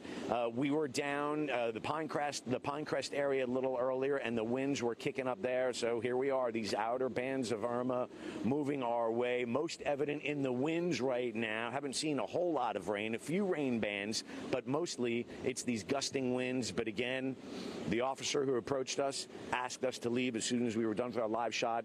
You know, a stern warning from him. He said here there's information that about a 10-foot storm surge is due here in about an hour. So this is a good time for me and my photographer to get out of here. Send it back to you guys in the Miramar studios. Sounds good. All right. Steve, thank you. Yeah, be safe. Get out of there. We want to also get you right out to Julia Bagg. She is in Homestead. Of course, Homestead, one of those areas along with Pinecrest and Coconut Grove down there. That's right. That were hit the hardest with some of those very early outer bands. So let's go to Julia in Homestead. I'm Julia Bagg in the Redland Reef community of Homestead, where winds have been kicking up, and then they'll suddenly take a pause before whipping right back up again. I'm at the home of the Montaner family here. You can see the shutters that they've put up. They've got this on the second floor, too. Doing this was no easy task, and you're about to find out why. Let's bring you inside here as the family's been gathered. They've got their pets here, also kind of riding out this storm, and we'll come this way to where they were supposed to actually be having a birthday celebration today. They had some plans to go out of town. They had to put that on hold. But back to those shutters that I was talking about. This is David Montaner and his family, and Noelia. And David, you're recovering right now. You were in the hospital. You were putting up shutters on your... I was secure, just making sure everything was secure and stuff. And I got careless and ran out of roof and I fell down. Lucky for me, I hit my head. So I landed on my head. So I got, I guess, a strong head, so, you know, I'm fine. You know, a little bit sore, but I'm doing okay. I mean, just looking at what happened, I know you really got roughed up, but you're also very fortunate that it wasn't any worse. Oh, for sure, for sure. Yeah, God cushioned the blow for me, and I'm here, you know, I'm just recovering, waiting out the storm. I mean, I'm anxious. I just want to get this thing done with, and so we can just move on. You know, a lot of people in South Florida feel that way, certainly, and not the least of which, of course, is the birthday girl in this household, your wife, Noelia. Noelia, you were expecting something very different today and, you know, yesterday after going to the hospital with your husband. You know, I almost forgot it was my birthday today because I was so stressed out yesterday because of this. That's an early birthday and gift. Yes, it was actually the best gift that God could have given me is that my husband is alive today because he could have broken his neck, and that's what the doctors told him. And he didn't. He just has stitches on his head and on his arms and some swelling, but it could have been a lot worse. And so, yeah, we're just doing what everybody, I guess, in Miami is doing, watching TV and praying that the storm doesn't hit us as bad as we all expected it to hit us. Noelia, you lived through Hurricane Andrew. You remember well. You're in a new home now, and you were a little concerned about, you know, is your home gonna hold up? Yeah. Not just myself, but some of my neighbors, because, you know, the mentality in Miami is new homes don't do as well as the old homes. The structure is not the same because they're not solid concrete. So, yeah, we're still concerned about that. But we have a plan that if the winds get really bad and it does come back our way, we're just going to, like, go into that hallway and we're going to bring all our mattresses down later today just to be prepared because it seems like the storm might be coming later tonight, early morning, and we don't want to be caught off guard while we're sleeping and then it shifts. Because I remember Andrew and everybody expected it to go one way and at the last minute it went somewhere else and a lot of people were caught off guard. Of course, and someone who doesn't remember Andrew, your daughter, Maya, I mean, tell me how you're dealing with this. I understand sometimes you get a little bit of cabin fever with this. How do you kind of handle all these hours just kind of sitting inside? You've got shutters on the outside so you can't even see daylight outside. Well, I guess I'm kind of in shock, I guess. I don't really know what's going on. I've never been through anything like this, and yeah, it's kind of just a new scenario, I guess. Yeah, definitely a new scenario. But you know what? We're glad all of you guys are safe. David, we're glad that you're healing for sure. So this is what it's like right now for the Montaner family, for so many families here in South Florida. From Homestead, I'm Julia Bagg. Back to you. Yeah, you know what, Julia, thank you. And I think that a little bit of perspective when you're dealing with something like this, I think is really good to have. And that family just gave us that. So a little bit about behind the scenes look at Zoom Miami. We spent some time there this morning. One of our reporters, this is a vulture being brought in from the storm. And a big thing that Ron McGill got across from us, the communications director, is that they can't stress these animals out anymore by moving them into another location. They're just trying to keep them within the zoo to a safer place. So these handlers taking it out of that carrier and then walking it very slowly to the crate where they want to keep that vulture throughout the course of the storm. Let's look at the cheetah exhibit right now. You can see they're tucked away in their enclosure as the storm moves in.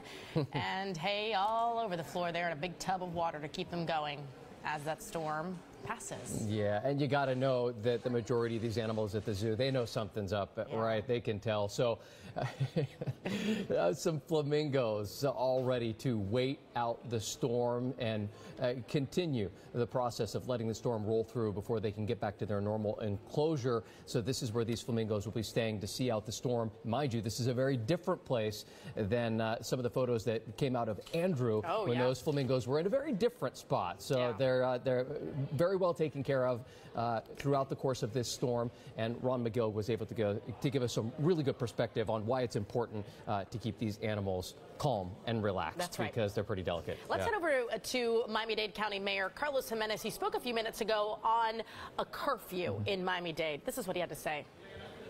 I decided not to implement a curfew. I don't think it's necessary at this time in Miami-Dade County. We don't have. We have police officers on the road, and at this point we have, we may experience some hurricane force winds. Curfews normally are put after a storm when you suffer, a lot of power outages, etc. Or you have some issues that are cropping up. I'm not going to second guess what Broward County is doing, but that's not something that I'm thinking about doing right now. And by the way, our colleagues telling us that Miami Beach has issued a curfew from 6 p.m. until 9 a.m. All right, so want to give out this number as well very quickly here. Governor Rick Scott actually tweeted overnight that this is a really good source for you to receive updates during the storm. And the reason he says that is because it's through text message. So they make it really, really simple. Just text FL Prepares to 888-777. FL Prepares 38 and 37s, and that way you can get updates from the Florida Division of Emergency Management through text messages on your smartphone. And the Florida Emergency Information Line is available 24/7 for families and visitors at 1-800-342-3557. Quick correction, that Miami Beach curfew is from 9 p.m. until 6 a.m. We're going to take a quick break. Back in minutes. You're going to love the Ross Fall Fashion Event. You'll love the brands, the trends, and most of all, the savings. A fraction of what you'd pay elsewhere. The Ross Fall Fashion Event. On now. You gotta go to Ross. For years, I thought I was lactose intolerant. Turns out I was just sensitive to a protein commonly found in milk. Now with A2 milk, I can finally enjoy cereal again. It's delicious like real milk, because it is real milk. A2 milk is real milk from real cows that produce only the A2 protein. I forgot what real milk tasted like. It was amazing. My first latte in 12 years. It's totally natural, and having only the A2 protein makes all the difference. It's the way milk was meant to be. I love milk again. I can't believe it. Oh my gosh, cereal, smoothies, coffee, everything. I missed it. I love milk. I'm so happy I found it. A2 milk. Real milk that's naturally easy to digest. Love milk again. Get ready. The new Rooms to Go Superstore opens Saturday, September 16th in Fort Lauderdale.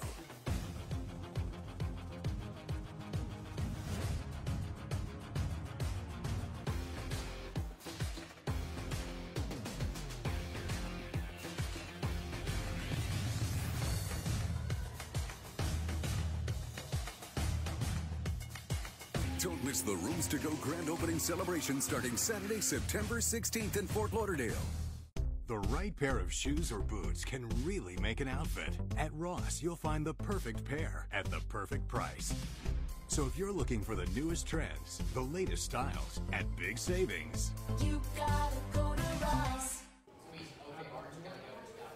Hey, welcome back. Thanks for being with us as we continue to track Hurricane Irma. 12:01 right now is your time. Let's get you right over to First Alert meteorologist Steve McLaughlin with a better idea of what is next with this storm. Steve, obviously those outer bands causing some damage in various areas at this point. Yeah, and it looks like Miami, Fort Lauderdale, Hollywood about to get one of those outer bands. It's going to be a quick one. The bigger ones will be headed toward Key West over the next few hours. I wanted to talk about what to expect. Actually, I believe if you could go over to Weather Computer 1, you're on Max 2 right now. We need you to go back over to Max 1 if that is possible.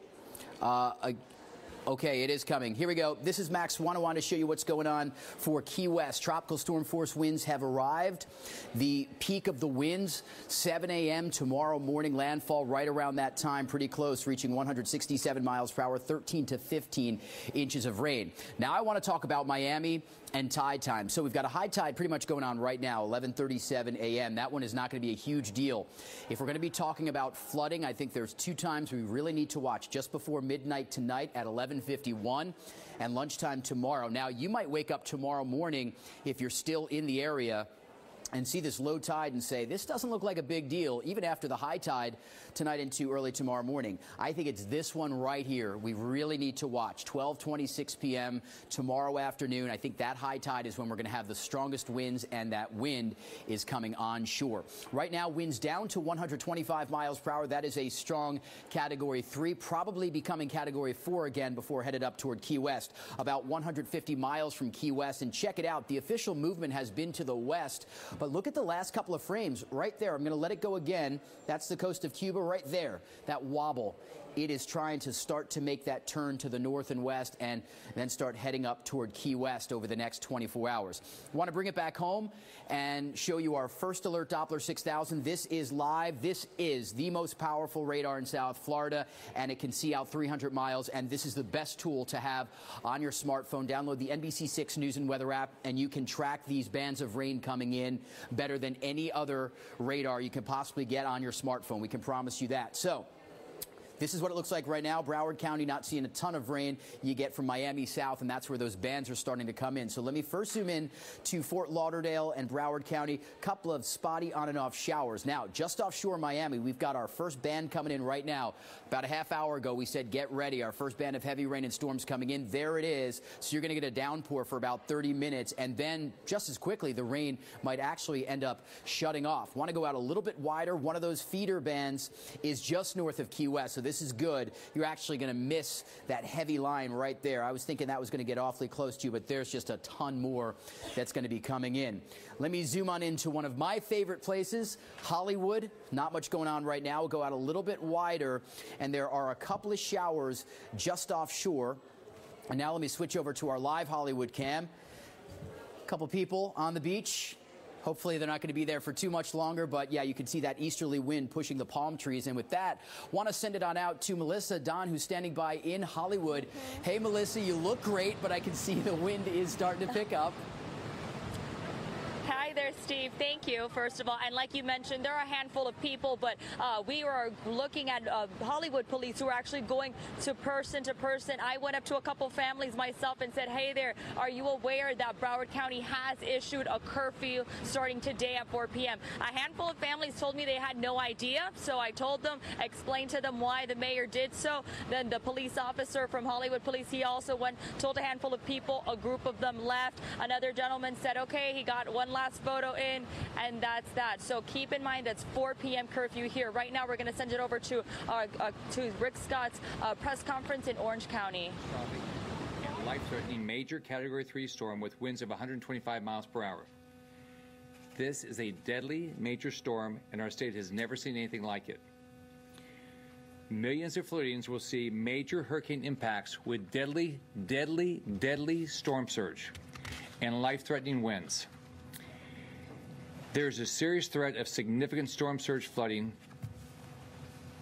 There's a serious threat of significant storm surge flooding along the entire west coast of Florida, and this is increased to 15 feet of impact above ground level.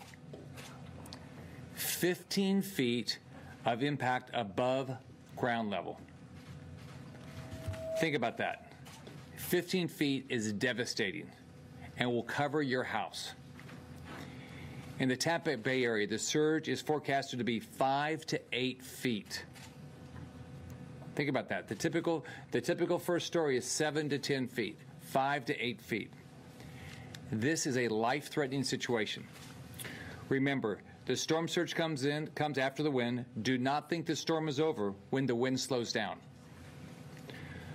Local officials will let you know when it's safe. The storm surge will rush in and it could kill you. Here in Orange County, you're under a hurricane warning and will see dangerous and life-threatening wind and torrential rainfall of more than a foot.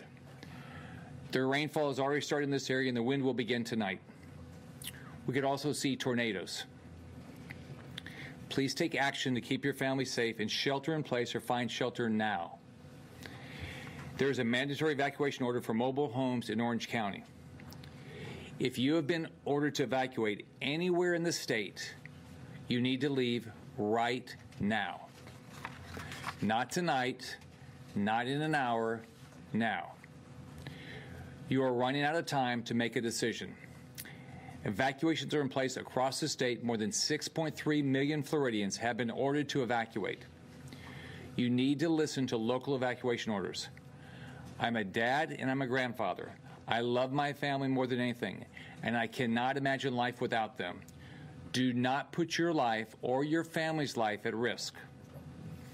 Right now is the right time to do the right thing for your family. School buses are aiding in evacuations. Please take advantage of this service. If you need to leave and are unable to do so for any reason at all, call 1-800-342-357. I'm sorry, 1-800-342-3557, and we will do everything possible to get you out. Protecting life is our absolute top priority. There will be no resource, there will be no expense that will be spared to protect lives. I urge everyone to check on your neighbors, families, and friends. If you know someone who is not evacuating and should, please contact them and make sure they have a plan to get to safety. But you can't wait to get out. You can't wait until the storm's here. You've got to do it now. Possessions can be replaced. Your house can be replaced. You and your family cannot be replaced. Shelters. We have been working with counties across the state to ensure there are enough shelters. Currently, there are more than 320 shelters open across every county in the path of the storm, and more are opening today. More than 54,000 Floridians have already taken shelter, and there's still room for more. If you have a building and emergency officials ask you to open a shelter, please comply.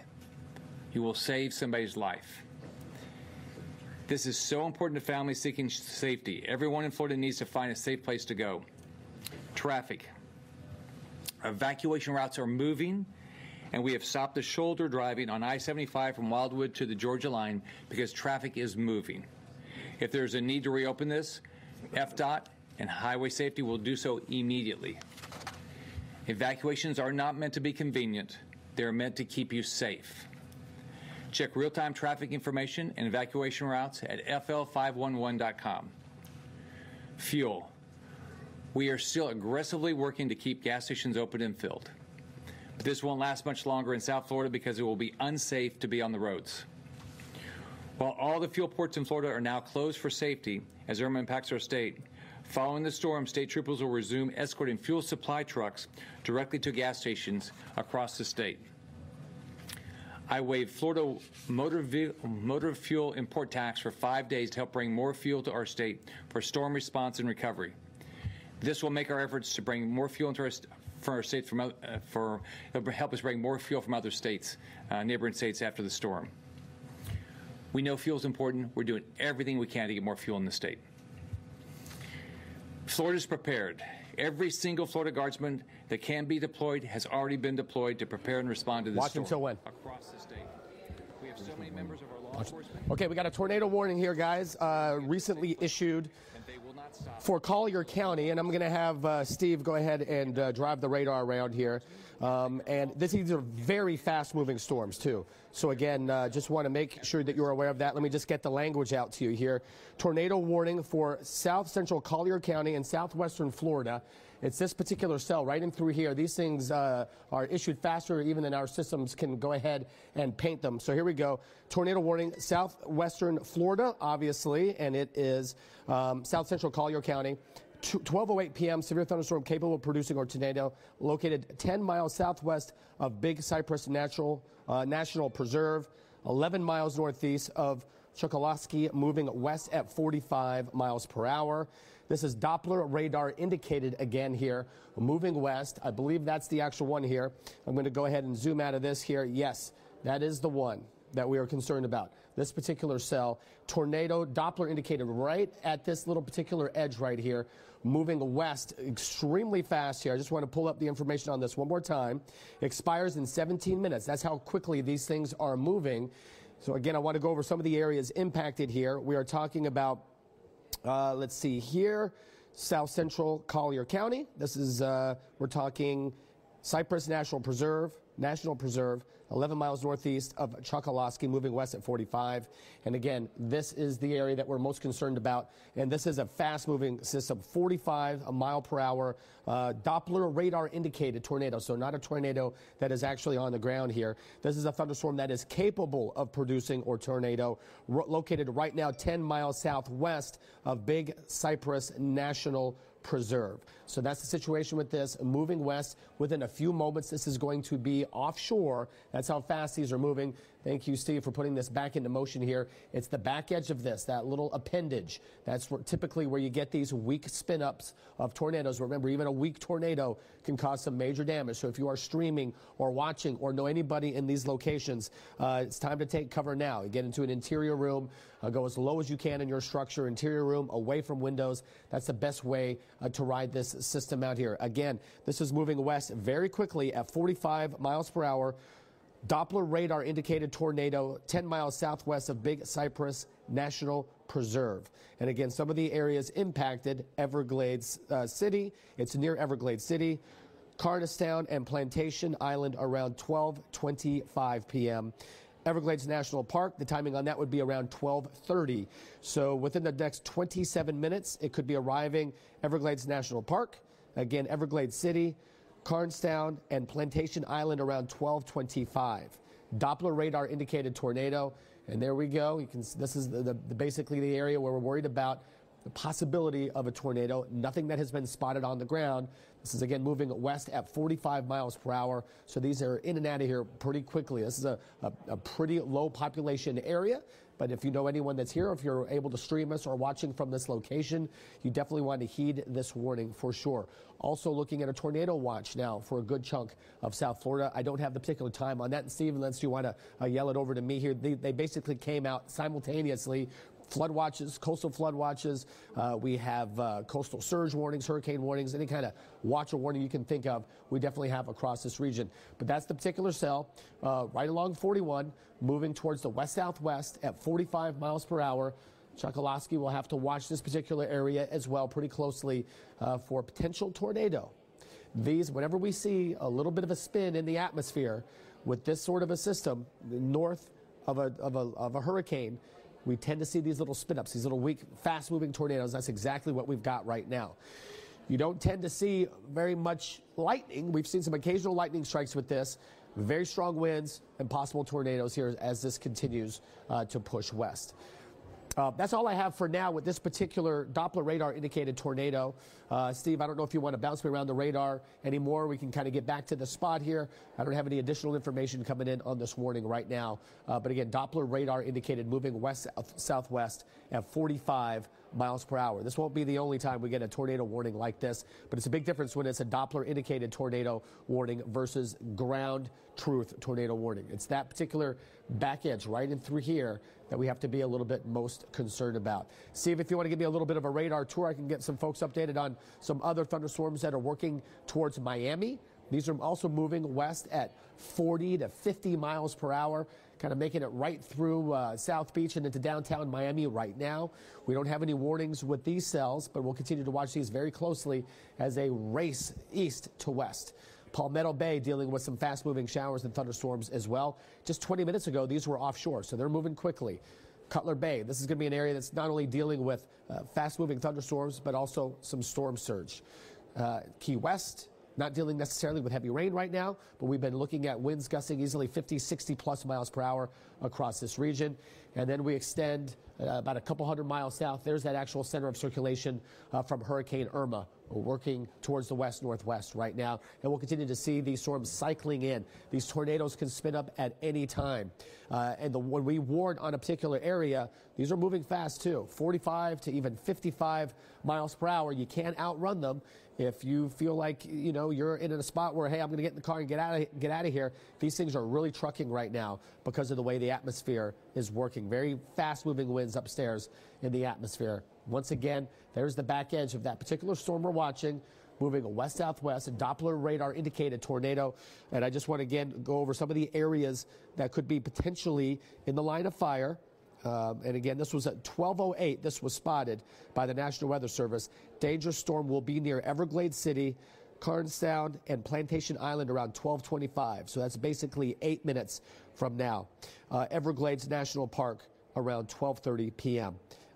Flying debris, dangerous to those caught without shelter. So this is why you want to get indoors and away from the windows to go ahead and ride this particular storm out. This is the far west coast of Florida, so this is going to be off and into the water here before you know it. There's Marco Island, by the way, here at the top of the screen. And this is going to be that core area. And here we go. It's finally plotting now. Better late than never, right? It's just, again, the nature of these fast-moving storms. That's where it started, but already where that particular tornado would be back in through here. So if we could take that tornado warning off just for a moment, Steve, I do appreciate it, though. And that is the area that we're concerned about. The actual tornado would already be much farther west than that, okay, because these are moving very quickly, west-southwest at about 45 miles per hour. Chokoloskee, this is definitely a low population area, but if anyone's watching from there or streaming our app right now, this is not the time to be outside. Definitely take shelter now, guys. All right, Adam, thank you. So again, that tornado warning coming out of Collier County. Yes. So that is in place right now. So we will keep on with Adam because oftentimes it changes very, very quickly. Yes. It rips through and then it happens and then it's over relatively quickly. So we'll be back with Adam as soon as we know any different in terms of that tornado warning happening right now in Collier. Want to head over to Southwest Miami-Dade. That is where Amanda Placencia has been going live from as they are starting to see conditions worsen there. Amanda?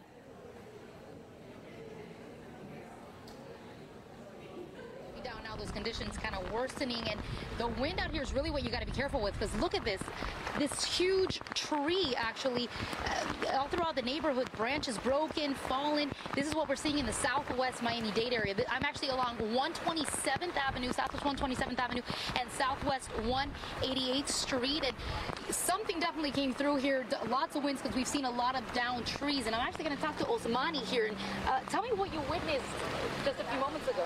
A lot of wind, everything flying, a whole bunch of trees like falling, roof was also flying everywhere.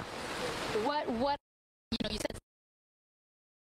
All right, we lost her there. Poor connection, as you can imagine, with those conditions there. We'll touch base with her as soon as we can. Yeah, and we just heard Governor Rick Scott talking along the west coast of Florida, talking about the unprecedented number of evacuations, whether they be voluntary or mandatory. So that being said, there's also an unprecedented amount of people out there on the roads trying to get out. So let's get you over to First Alert traffic reporter Kelly Blanco watching what it looks like headed north. Go.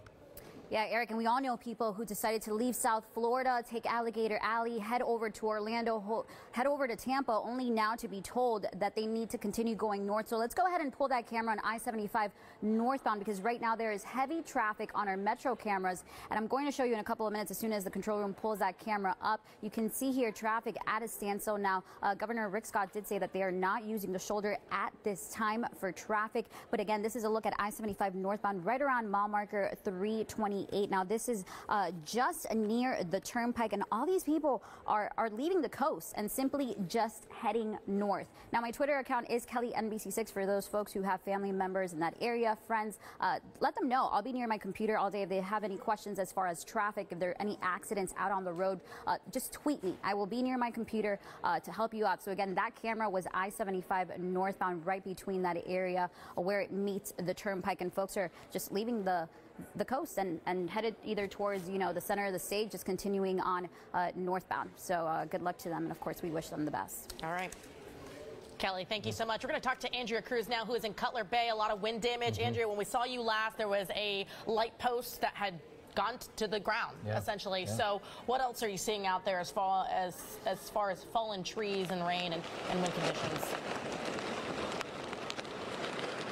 Well, Shelly, right now we just continue to see how fast conditions can deteriorate out here. I want to say again, maybe just 10 minutes ago, everything looked fine.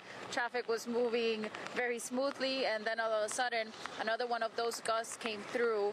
And at one point, I ran back inside the truck because it was getting so bad out here.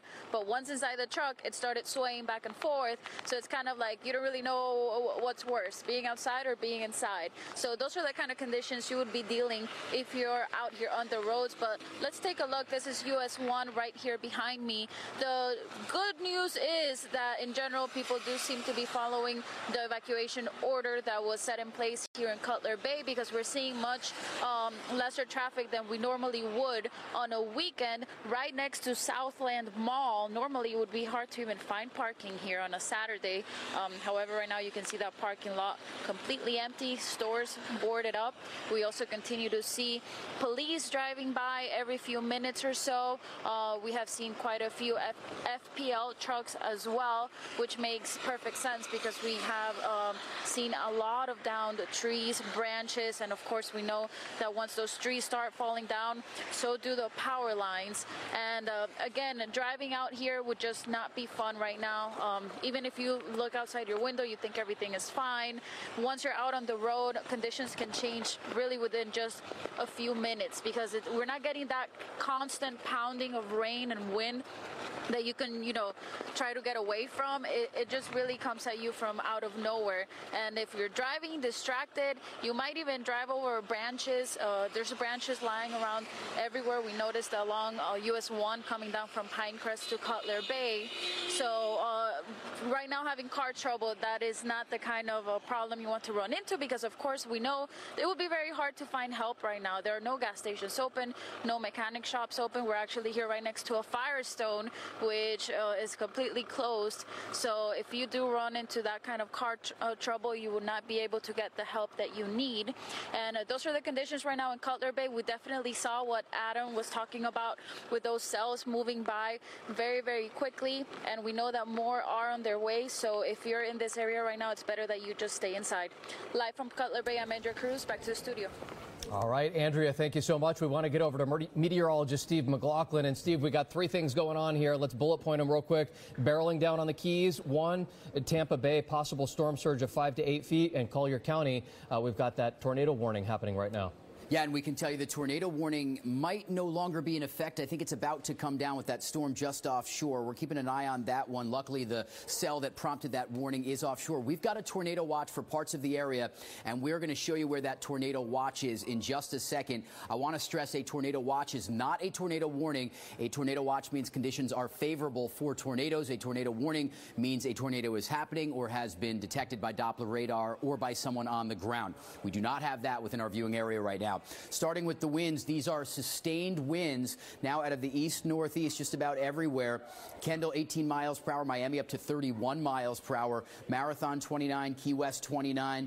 And you can see Pembroke Pines at about 25 miles per hour. Now the wind gusts. Remember, anything over 39 we classify as tropical storm gusts. We're at 45 miles per hour in Miami right now. So we've got a tropical storm gust going on in Miami right now. Fort Lauderdale, 35. Pembroke Pines, 40 miles per hour. Same in Key West. Marathon current wind gust is at 41 miles per hour. Potential wind gusts over the next 24 hours.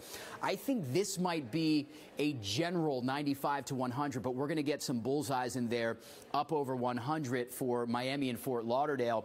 More importantly is what's going on down in the Keys, of course. We have estimates that tomorrow morning at 7 a.m., which is about the time of landfall in Key West, we could have a wind gust there of 167 miles per hour. This is the latest track, came out at about 11 a.m., so about 90 minutes ago. And at 8 p.m. this evening, we're at winds of 130, Category 4. Now, right now, we're at Category 3. And it's possible that once this storm gets back into warm water, remember, it's just hugging the coast of Cuba and just started to make that right-hand turn, but it gets back into warmer water, and all of a sudden we go back up to Category 4. Let me zoom in and show you what's going to be happening tomorrow morning. Right there, if this center track is correct, that is a direct hit landfall. Key West, Category 4, winds of 140 miles per hour. There is still that chance the storm could go to the west of Key West, but it is such a big storm, it would still be major implications. There is still that possibility the storm would go a little bit farther to the east. That would increase the impacts here in Miami and Fort Lauderdale. As we see it right now, zero chance this storm could make landfall in Miami or Fort Lauderdale.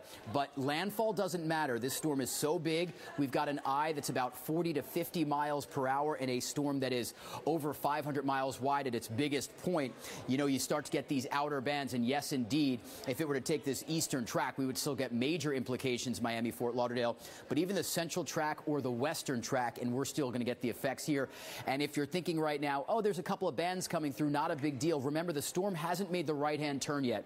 When that happens, all of that moisture starts surging into the area. As we go out a little bit wider, there's your storm as a Category 3 Monday morning at 8 a.m. So figure it's Tampa Bay sometime late Sunday night into early Monday morning as a Category 4 or 3 storm.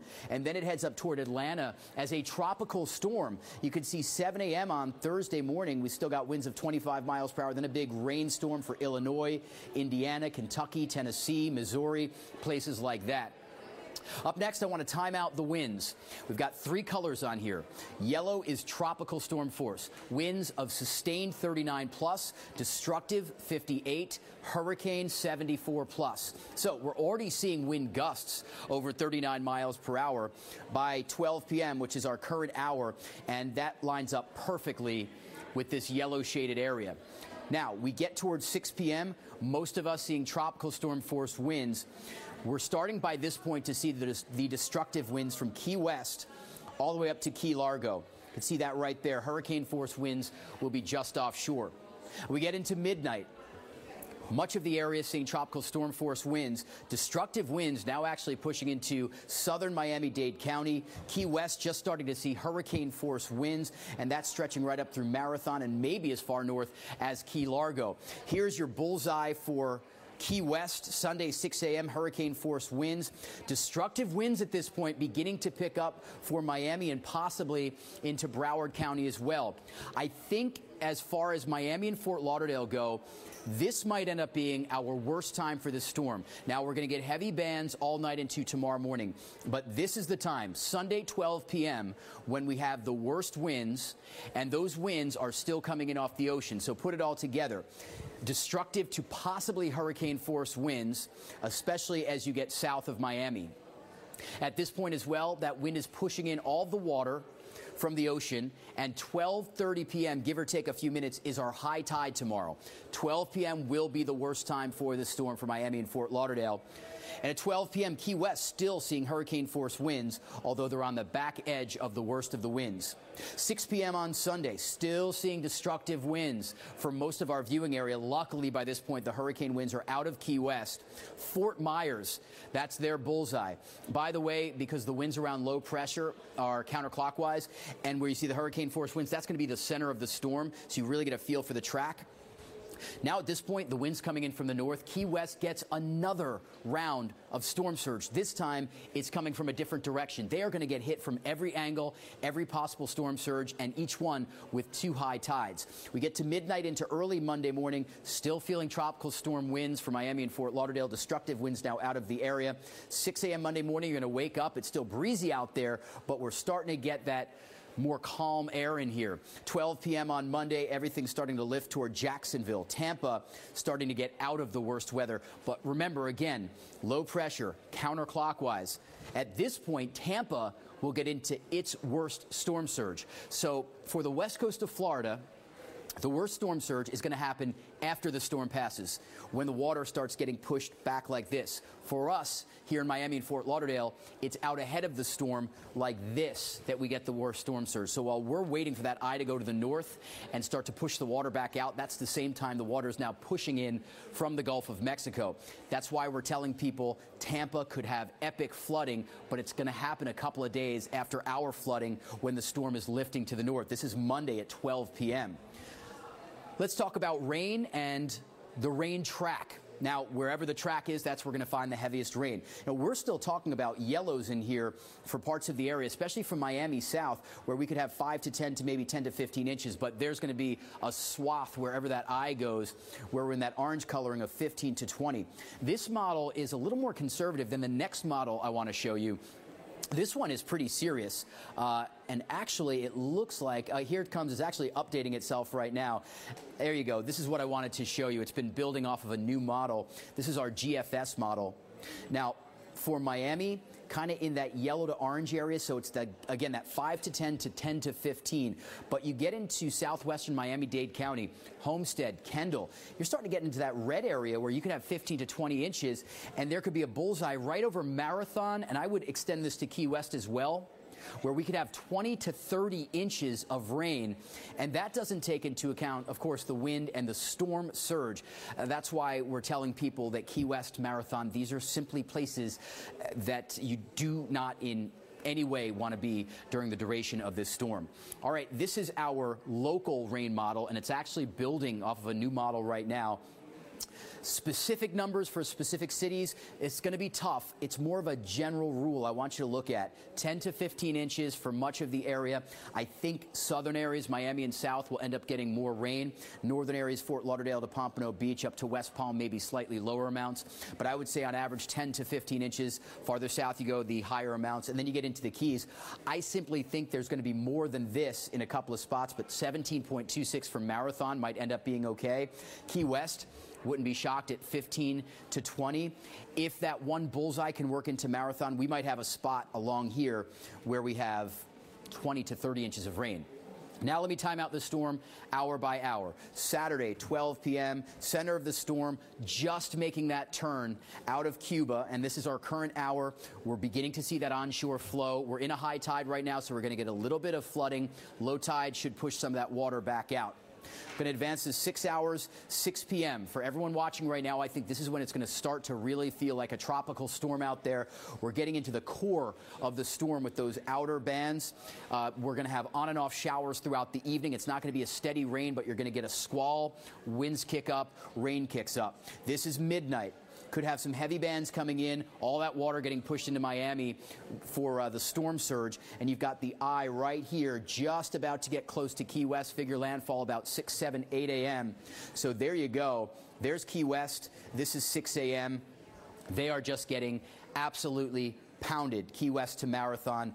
Where that eye directly goes, this is still going to be devastating for Key West. The only thing right now that Key West can hope for is that the eye goes slightly west or east. The reason why, around the eye is the eye wall. It's the most destructive part of the hurricane. And if the eye goes right over you, first you get the northern eye wall, then you get the southern eye wall. Talking to people who lived through Andrew, especially in Homestead, they got the northern wall. It did some damage. They went outside. It was calm. They knew the next one was coming, and it was the second one that probably had the tornadoes that wiped out everything. So you get both eye walls if the eye goes over you. As far as storm surge, Key West, you know, this is historic. You're going to get a storm surge from every angle at every part of this storm with 2 high tides each. This is 12 p.m. Sunday. Eye just now north of Key West. Still seeing very heavy rain. Miami up to Fort Myers now, and it's still that onshore flow. And this, I think, if I had to pinpoint the worst hour for this storm in Miami and Fort Lauderdale, it is tomorrow at 12 p.m. We've got the storm generating the worst winds. We've got a high tide, and we still have a ton of rain. And at this point, Key West is just getting pounded. 6 p.m. Still seeing an onshore flow. Remember a couple of days ago we said we want the storm to go east? At this point, if the storm was east, we'd already be getting the water pushed out, but it's west, so we're still getting an onshore flow. This is bullseye, by the way, for Fort Myers. Monday midnight. All right, things are starting to let up. This is midnight into Monday morning. Things starting to let up, a couple of outer bands. And watch what happens. I think I have one more frame. All right, this Monday, 6 a.m. You're going to wake up. It's breezy, maybe some showers, but it's the counterclockwise wind is going to start pushing everything back out. We're on the dry side of the storm now. So when you wake up Monday morning, I think the worst will be over, and you're going to start to feel that northwesterly wind, and it's going to feel a lot different outside. At this point, Jacksonville getting hammered. Storm continues up to the north, and there you go, Monday 6 p.m. We've got a tropical storm possible right over metro Atlanta. This is 11 p.m. as well, so they're about to get some heavy rain. What to expect for Key West? Tropical storm force winds have arrived. Sunday, tomorrow morning, 7 a.m., 167-mile-per-hour gusts. Storm surge from every direction. Each one possibly has 2 high tide cycles. 13 to 15 inches of rain possible. And real quickly, I want to show you our high tide times here. We've got one that just passed 11:37. So 5:14 p.m., we're back to a low tide in Miami. I think that will keep the afternoon flooding at a minimum. Water really going to start piling in tonight at 11:51 p.m. So just before midnight, we've got a high tide. I think it gets serious. Low tide, maybe the water recedes a little bit. This is our bullseye right here.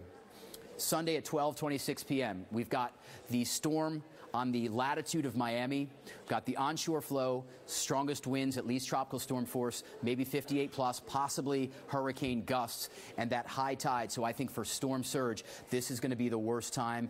Key West storm surge, it's all the time. It's for the next 24 hours that we're going to be seeing the storm surge. I know a lot of people love Adam Berg's computating where the storm surge is, where it's going to be the worst. He's doing his best to get every community. I know he'll do more of that coming up in just a bit. But for now, let me send it back over to you guys again right here. I think I want to keep this one in mind. 12:26 p.m. tomorrow. I think that's going to be maybe when the storm surge is the worst. That noon time. Yeah, well, and Steve, I'm glad that you said that, because that's what I think a lot of people were wanting to know was the timing. When are we going to see the worst? Is this a night event, day event? Exactly. Right. So again, right around noontime tomorrow, the worst of it, it seems, at this point in Miami-Dade and in Fort Lauderdale as well. I want to go over to Senator Marco Rubio. He was speaking from the Miami-Dade EOC, talking about the 2-county area is not in the cone, but we should still take the storm very seriously. Take a listen here.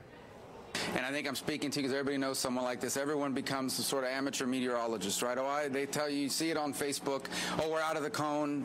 Number one, the people that establish that cone will be the first ones to tell you that cone is the cone about the center of the storm. That is not the storm and its impact. Number two, a tropical storm winds, which we are projected with great certainty to be impacted by, those are serious winds. That stuff blows off tiles, it knocks down trees.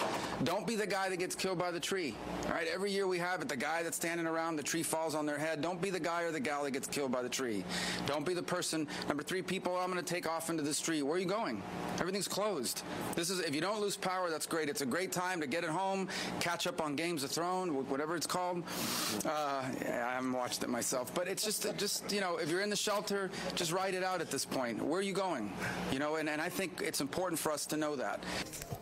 There you go. You get Game of Thrones, you heard it. Catch up on your binge watching. More than 137,000 hotspots right now are available for everybody to use through Xfinity and Comcast. And that includes non-customers free of charge. You don't have to be paying for anything.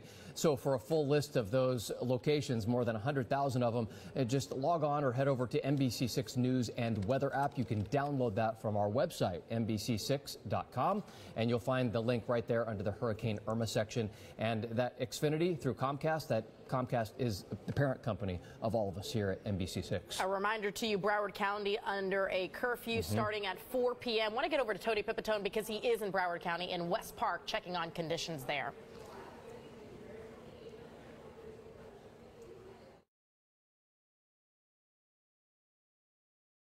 Morning, and quickly people could hear the flames, see the flames, and come to the rescue. This man was visiting next door, and sir, you saw fire, and what did you do? Yeah, I heard people screaming, and there were some people trapped in the back. So we had to go and remove the window shutter and break the window. I had to use my hand to break the window, push it in, to pull like 3 people out of there.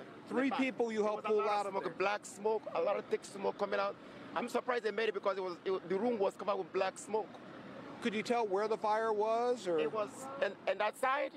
On the back right? Yeah, but the people came up on this side. I think there's a room in the back on the other side. Yeah. That we had to break the window to put them out because the window was. We had to break the second window because it slides up. So the second one had to break it to pull people out because the first one you couldn't get people out of there the way it was. And inside was another man who also hurt his hand as he tried to break a window to get out. We spoke to him just moments earlier. I see people say fire, fire. Every I try to go back door outside, I see outside light, fire start outside. I break my window and my hand. I break window, I come out. Others who escaped now gathering across the street, thanking God they're alive. With us here are two commissioners from West Park, Felicia Brunson and Christine Judicas. What's the bottom line here? What started? How many people were in there? And what's happening now? We believe it was started by an electrical circuit overload. And there were about 15 or 16 individuals in the house at the time, all of which have gotten out safely. And now we're coordinating with Broward County to get them into a shelter and the Red Cross to get them necessary supplies. And Commissioner Brunson, you came out here, you've talked to some of these folks. What did they tell you happened? Right now, they're just in a different state right now, you know, dealing with the hurricane as well as dealing with a house fire. They've simply lost everything. They have someone that's in the hospital now. So I just think that they're just kind of bewildered right now, everything that's going on. So we're just trying to assist the family as much as possible. Is that why there were so many people there? Because they were using that as a safe place for the hurricane? Yes. Their families were, it was multiple families there. So we're dealing with about 16 people. And like I said, Christine mentioned, we're working with different agencies to try to find them housing right now. All right, so an electrical overload caused in a house that had 16 people in it, gathered there because of the hurricane. The fire not necessarily related to the hurricane, but clearly happy everyone got out, because if they hadn't, there could have been a really huge loss of life here this morning in West Park. Reporting from West Park, Tony Pipitone, NBC6 News. All right, Tony Pipitone in Broward County. So we're going to stay in Broward County for a quick second here and get you out to Melissa Adon. She is live on Hollywood Beach. And Melissa, we've been talking to you throughout the course of the day. Yes. You've been talking with various people, but all of that is going to change at 4 o'clock when that curfew kicks into place. Correct, Eric. So the best example I'm giving to folks who ask me there, and everyone's dying to know, what does my wind meter app, the wind meter here is, what is it reading? I have an actual meter and it's reading right now 24.6.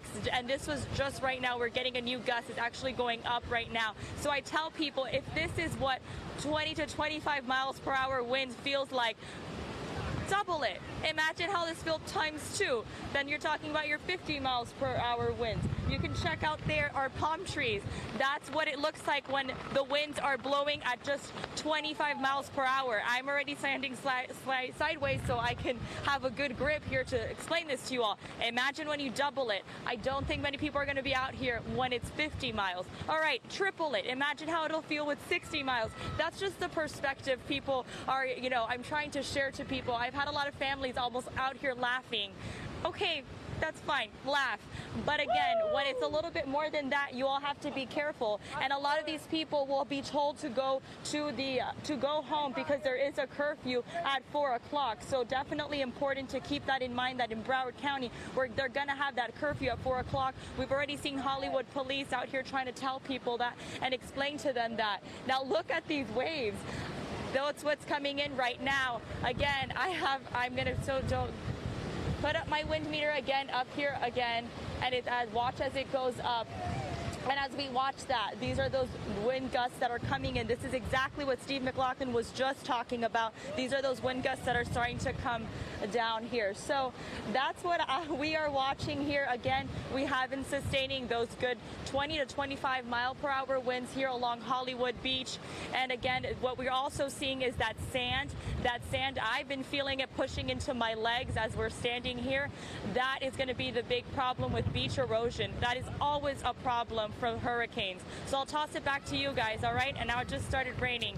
See you guys. Melissa, thank you for that. City of Miami EOC is starting their news conference. Let's head over.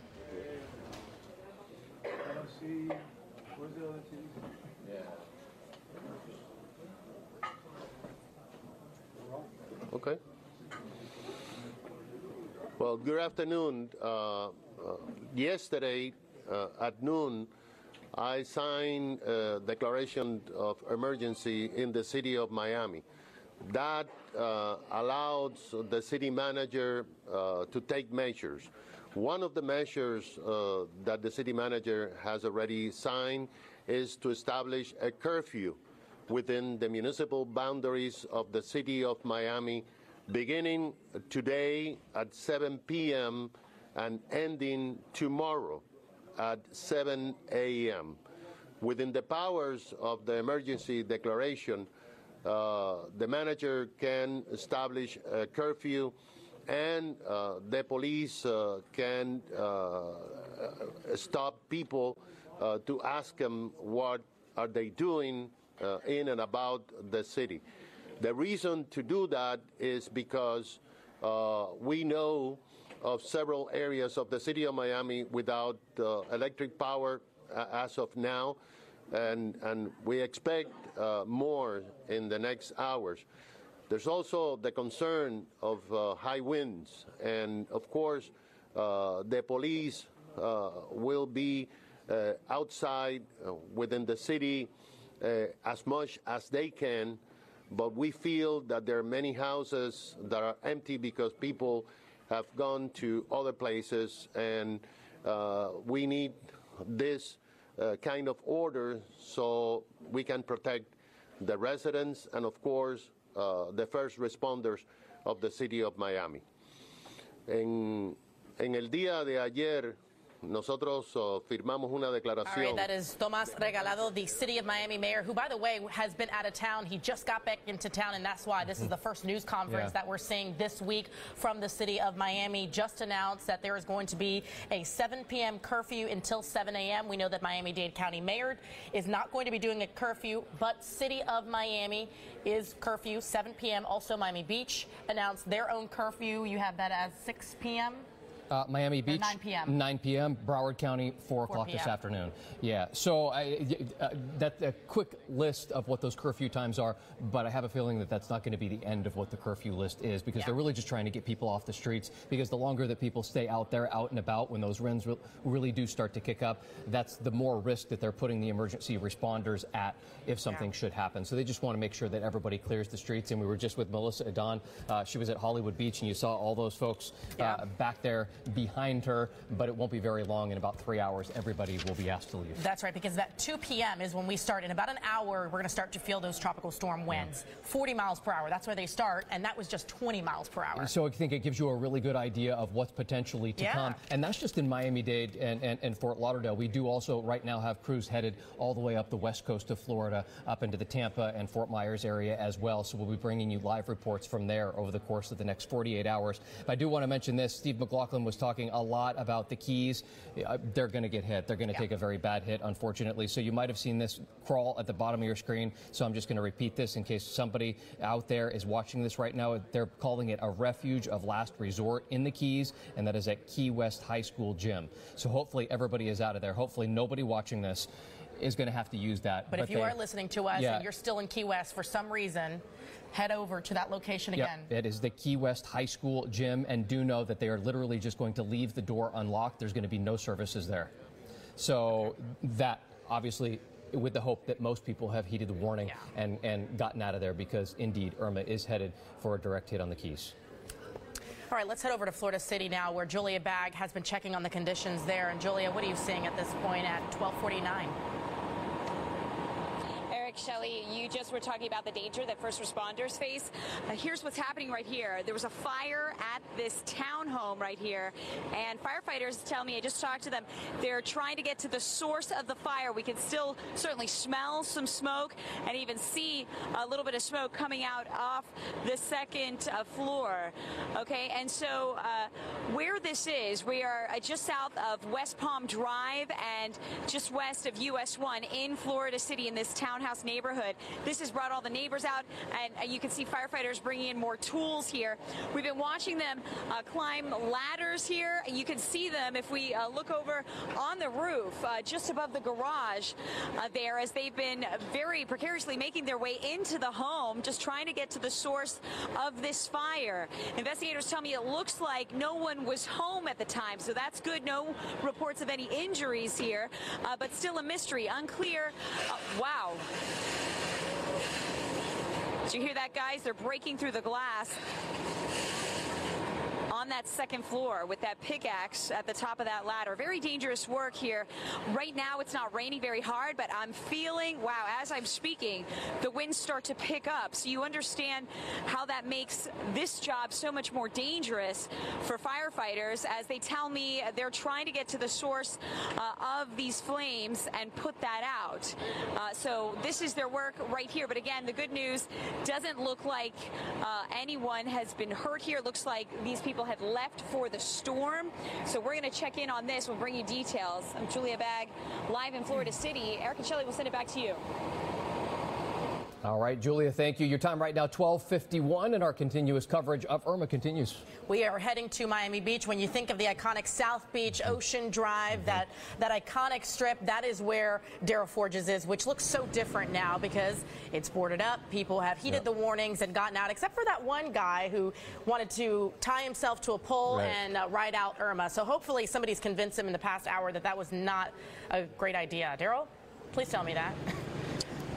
Yeah, not a very good idea at all, Eric and Shelley. But the guy, we spoke to him earlier, he did say that if the conditions do get bad, he will not do it. So hopefully he just won't do it, period. But right now it is really busy, or not very busy. It's pretty much a ghost town, but right now a lot of people are still roaming the area. Look right here around me. You can still see people going down Ocean Drive as we speak, still walking out and about. Some people were actually kicked out of the water. Miami Beach PD went up to some people and told them they could not get in the water at the beach just because of the safety concerns. But you can still see people are still out and about right now.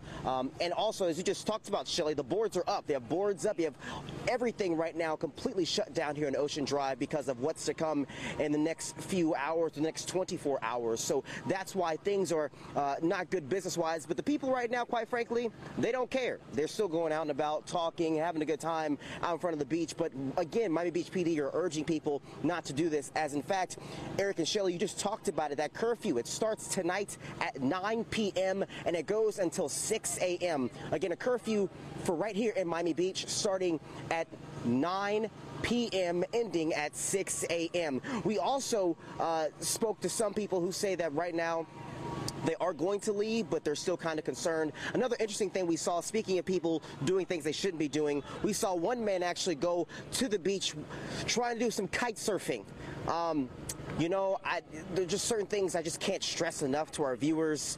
You've been hearing our First Alert meteorologist team all morning long telling you all just please be smart. Don't do anything crazy. And we're still seeing people just doing things, quite frankly, they should not be doing. So the gentleman was out there kite surfing, didn't really want to talk to him. I was going to ask him why he's doing it, but I mean, what's the point at this point, right?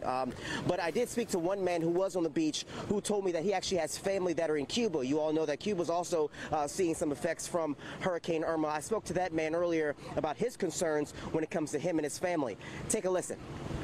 I feel sad because I know the conditions the Cubans are living now, the poverty and all this, and I know they're going to suffer a lot of problems after Irma crossed Cuba.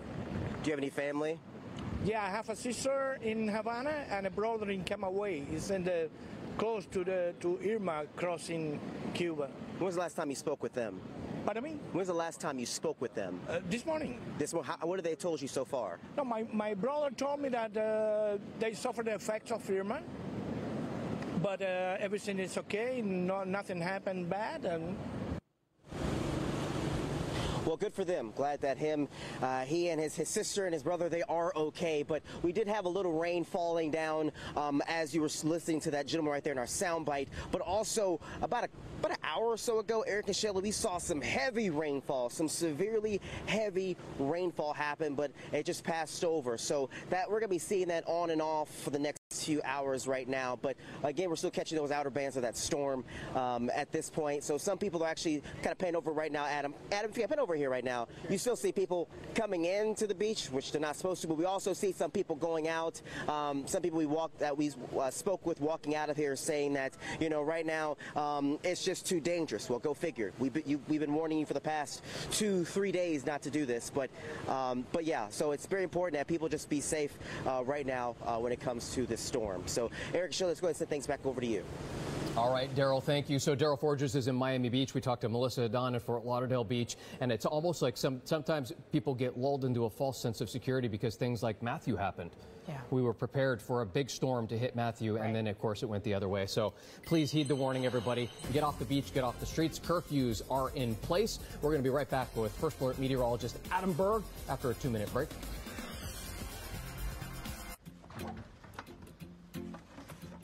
For years, I thought I was lactose intolerant. Turns out I was just sensitive to a protein commonly found in milk. Now with A2 milk, I can finally enjoy cereal again. It's delicious like real milk, because it is real milk.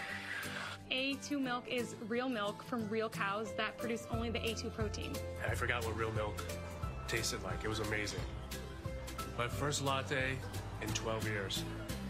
It's totally natural, and having only the A2 protein makes all the difference. It's the way milk was meant to be. I love milk again. I can't believe it. Oh my gosh, cereal, smoothies, coffee, everything. I missed it. I love milk. I'm so happy I found it. A2 milk. Real milk that's naturally easy to digest. Love milk again. Food, water, internet. We need it to live. But what we don't need are surprises, like extra monthly fees. I See You fee played by legendary actress Angelica Houston. You got me, Mark. We just want fast internet for one simple rate. For all the streaming and the shopping and the newsing, but most of all, for this. Internet for one everyday simple price and no extra monthly fees. Get the power of First Alert Doppler 6000 only on the NBC6 app. Get instant alerts and track storms faster with South Florida's only live radar. Download the free NBC6 app now. Weather on the NBC6 app is sponsored by Dade County Federal Credit Union. I usually plan my practices according to the weather. You gotta be careful if there's lightning or thunder in the area. No delays. That's what First Alert Doppler 6000 does. Right. Live all the time and up to 6 minutes faster than any other radar. It's a no-brainer. Welcome back, everybody. 2 minutes to being at the top of the 1 o'clock hour now. We appreciate you being with us, and we appreciate you trusting us to carry you through what's to come with Irma. We're going to stay with you through Irma. 12:58 your time right now. And again, First Alert meteorologist Adam Berg is here. Adam, we see it right behind us here. First Alert Doppler 6000. Those outer bands making themselves into South Florida. Yeah, we get these occasional little tornado warnings too, and boy, this stuff is just hauling in here. It's moving so quickly. So here's another cluster basically right through here. So that particular cell, that is moving east at about 50 miles, or moving west at about 50 miles per hour. Just a couple miles offshore. This is just moments away from working on through. So we'll see what happens with this one. Then farther to the north we go. There's Pembroke Pines, 595, 95. These showers just hustling in. I don't see anything that looks too daunting as far as possible tornado warnings. We've had a couple of those already. Just some really fast moving showers here, helping to mix down some of these fast winds. Here we go, zooming up and out a little bit more. This is the next little batch, and then after that,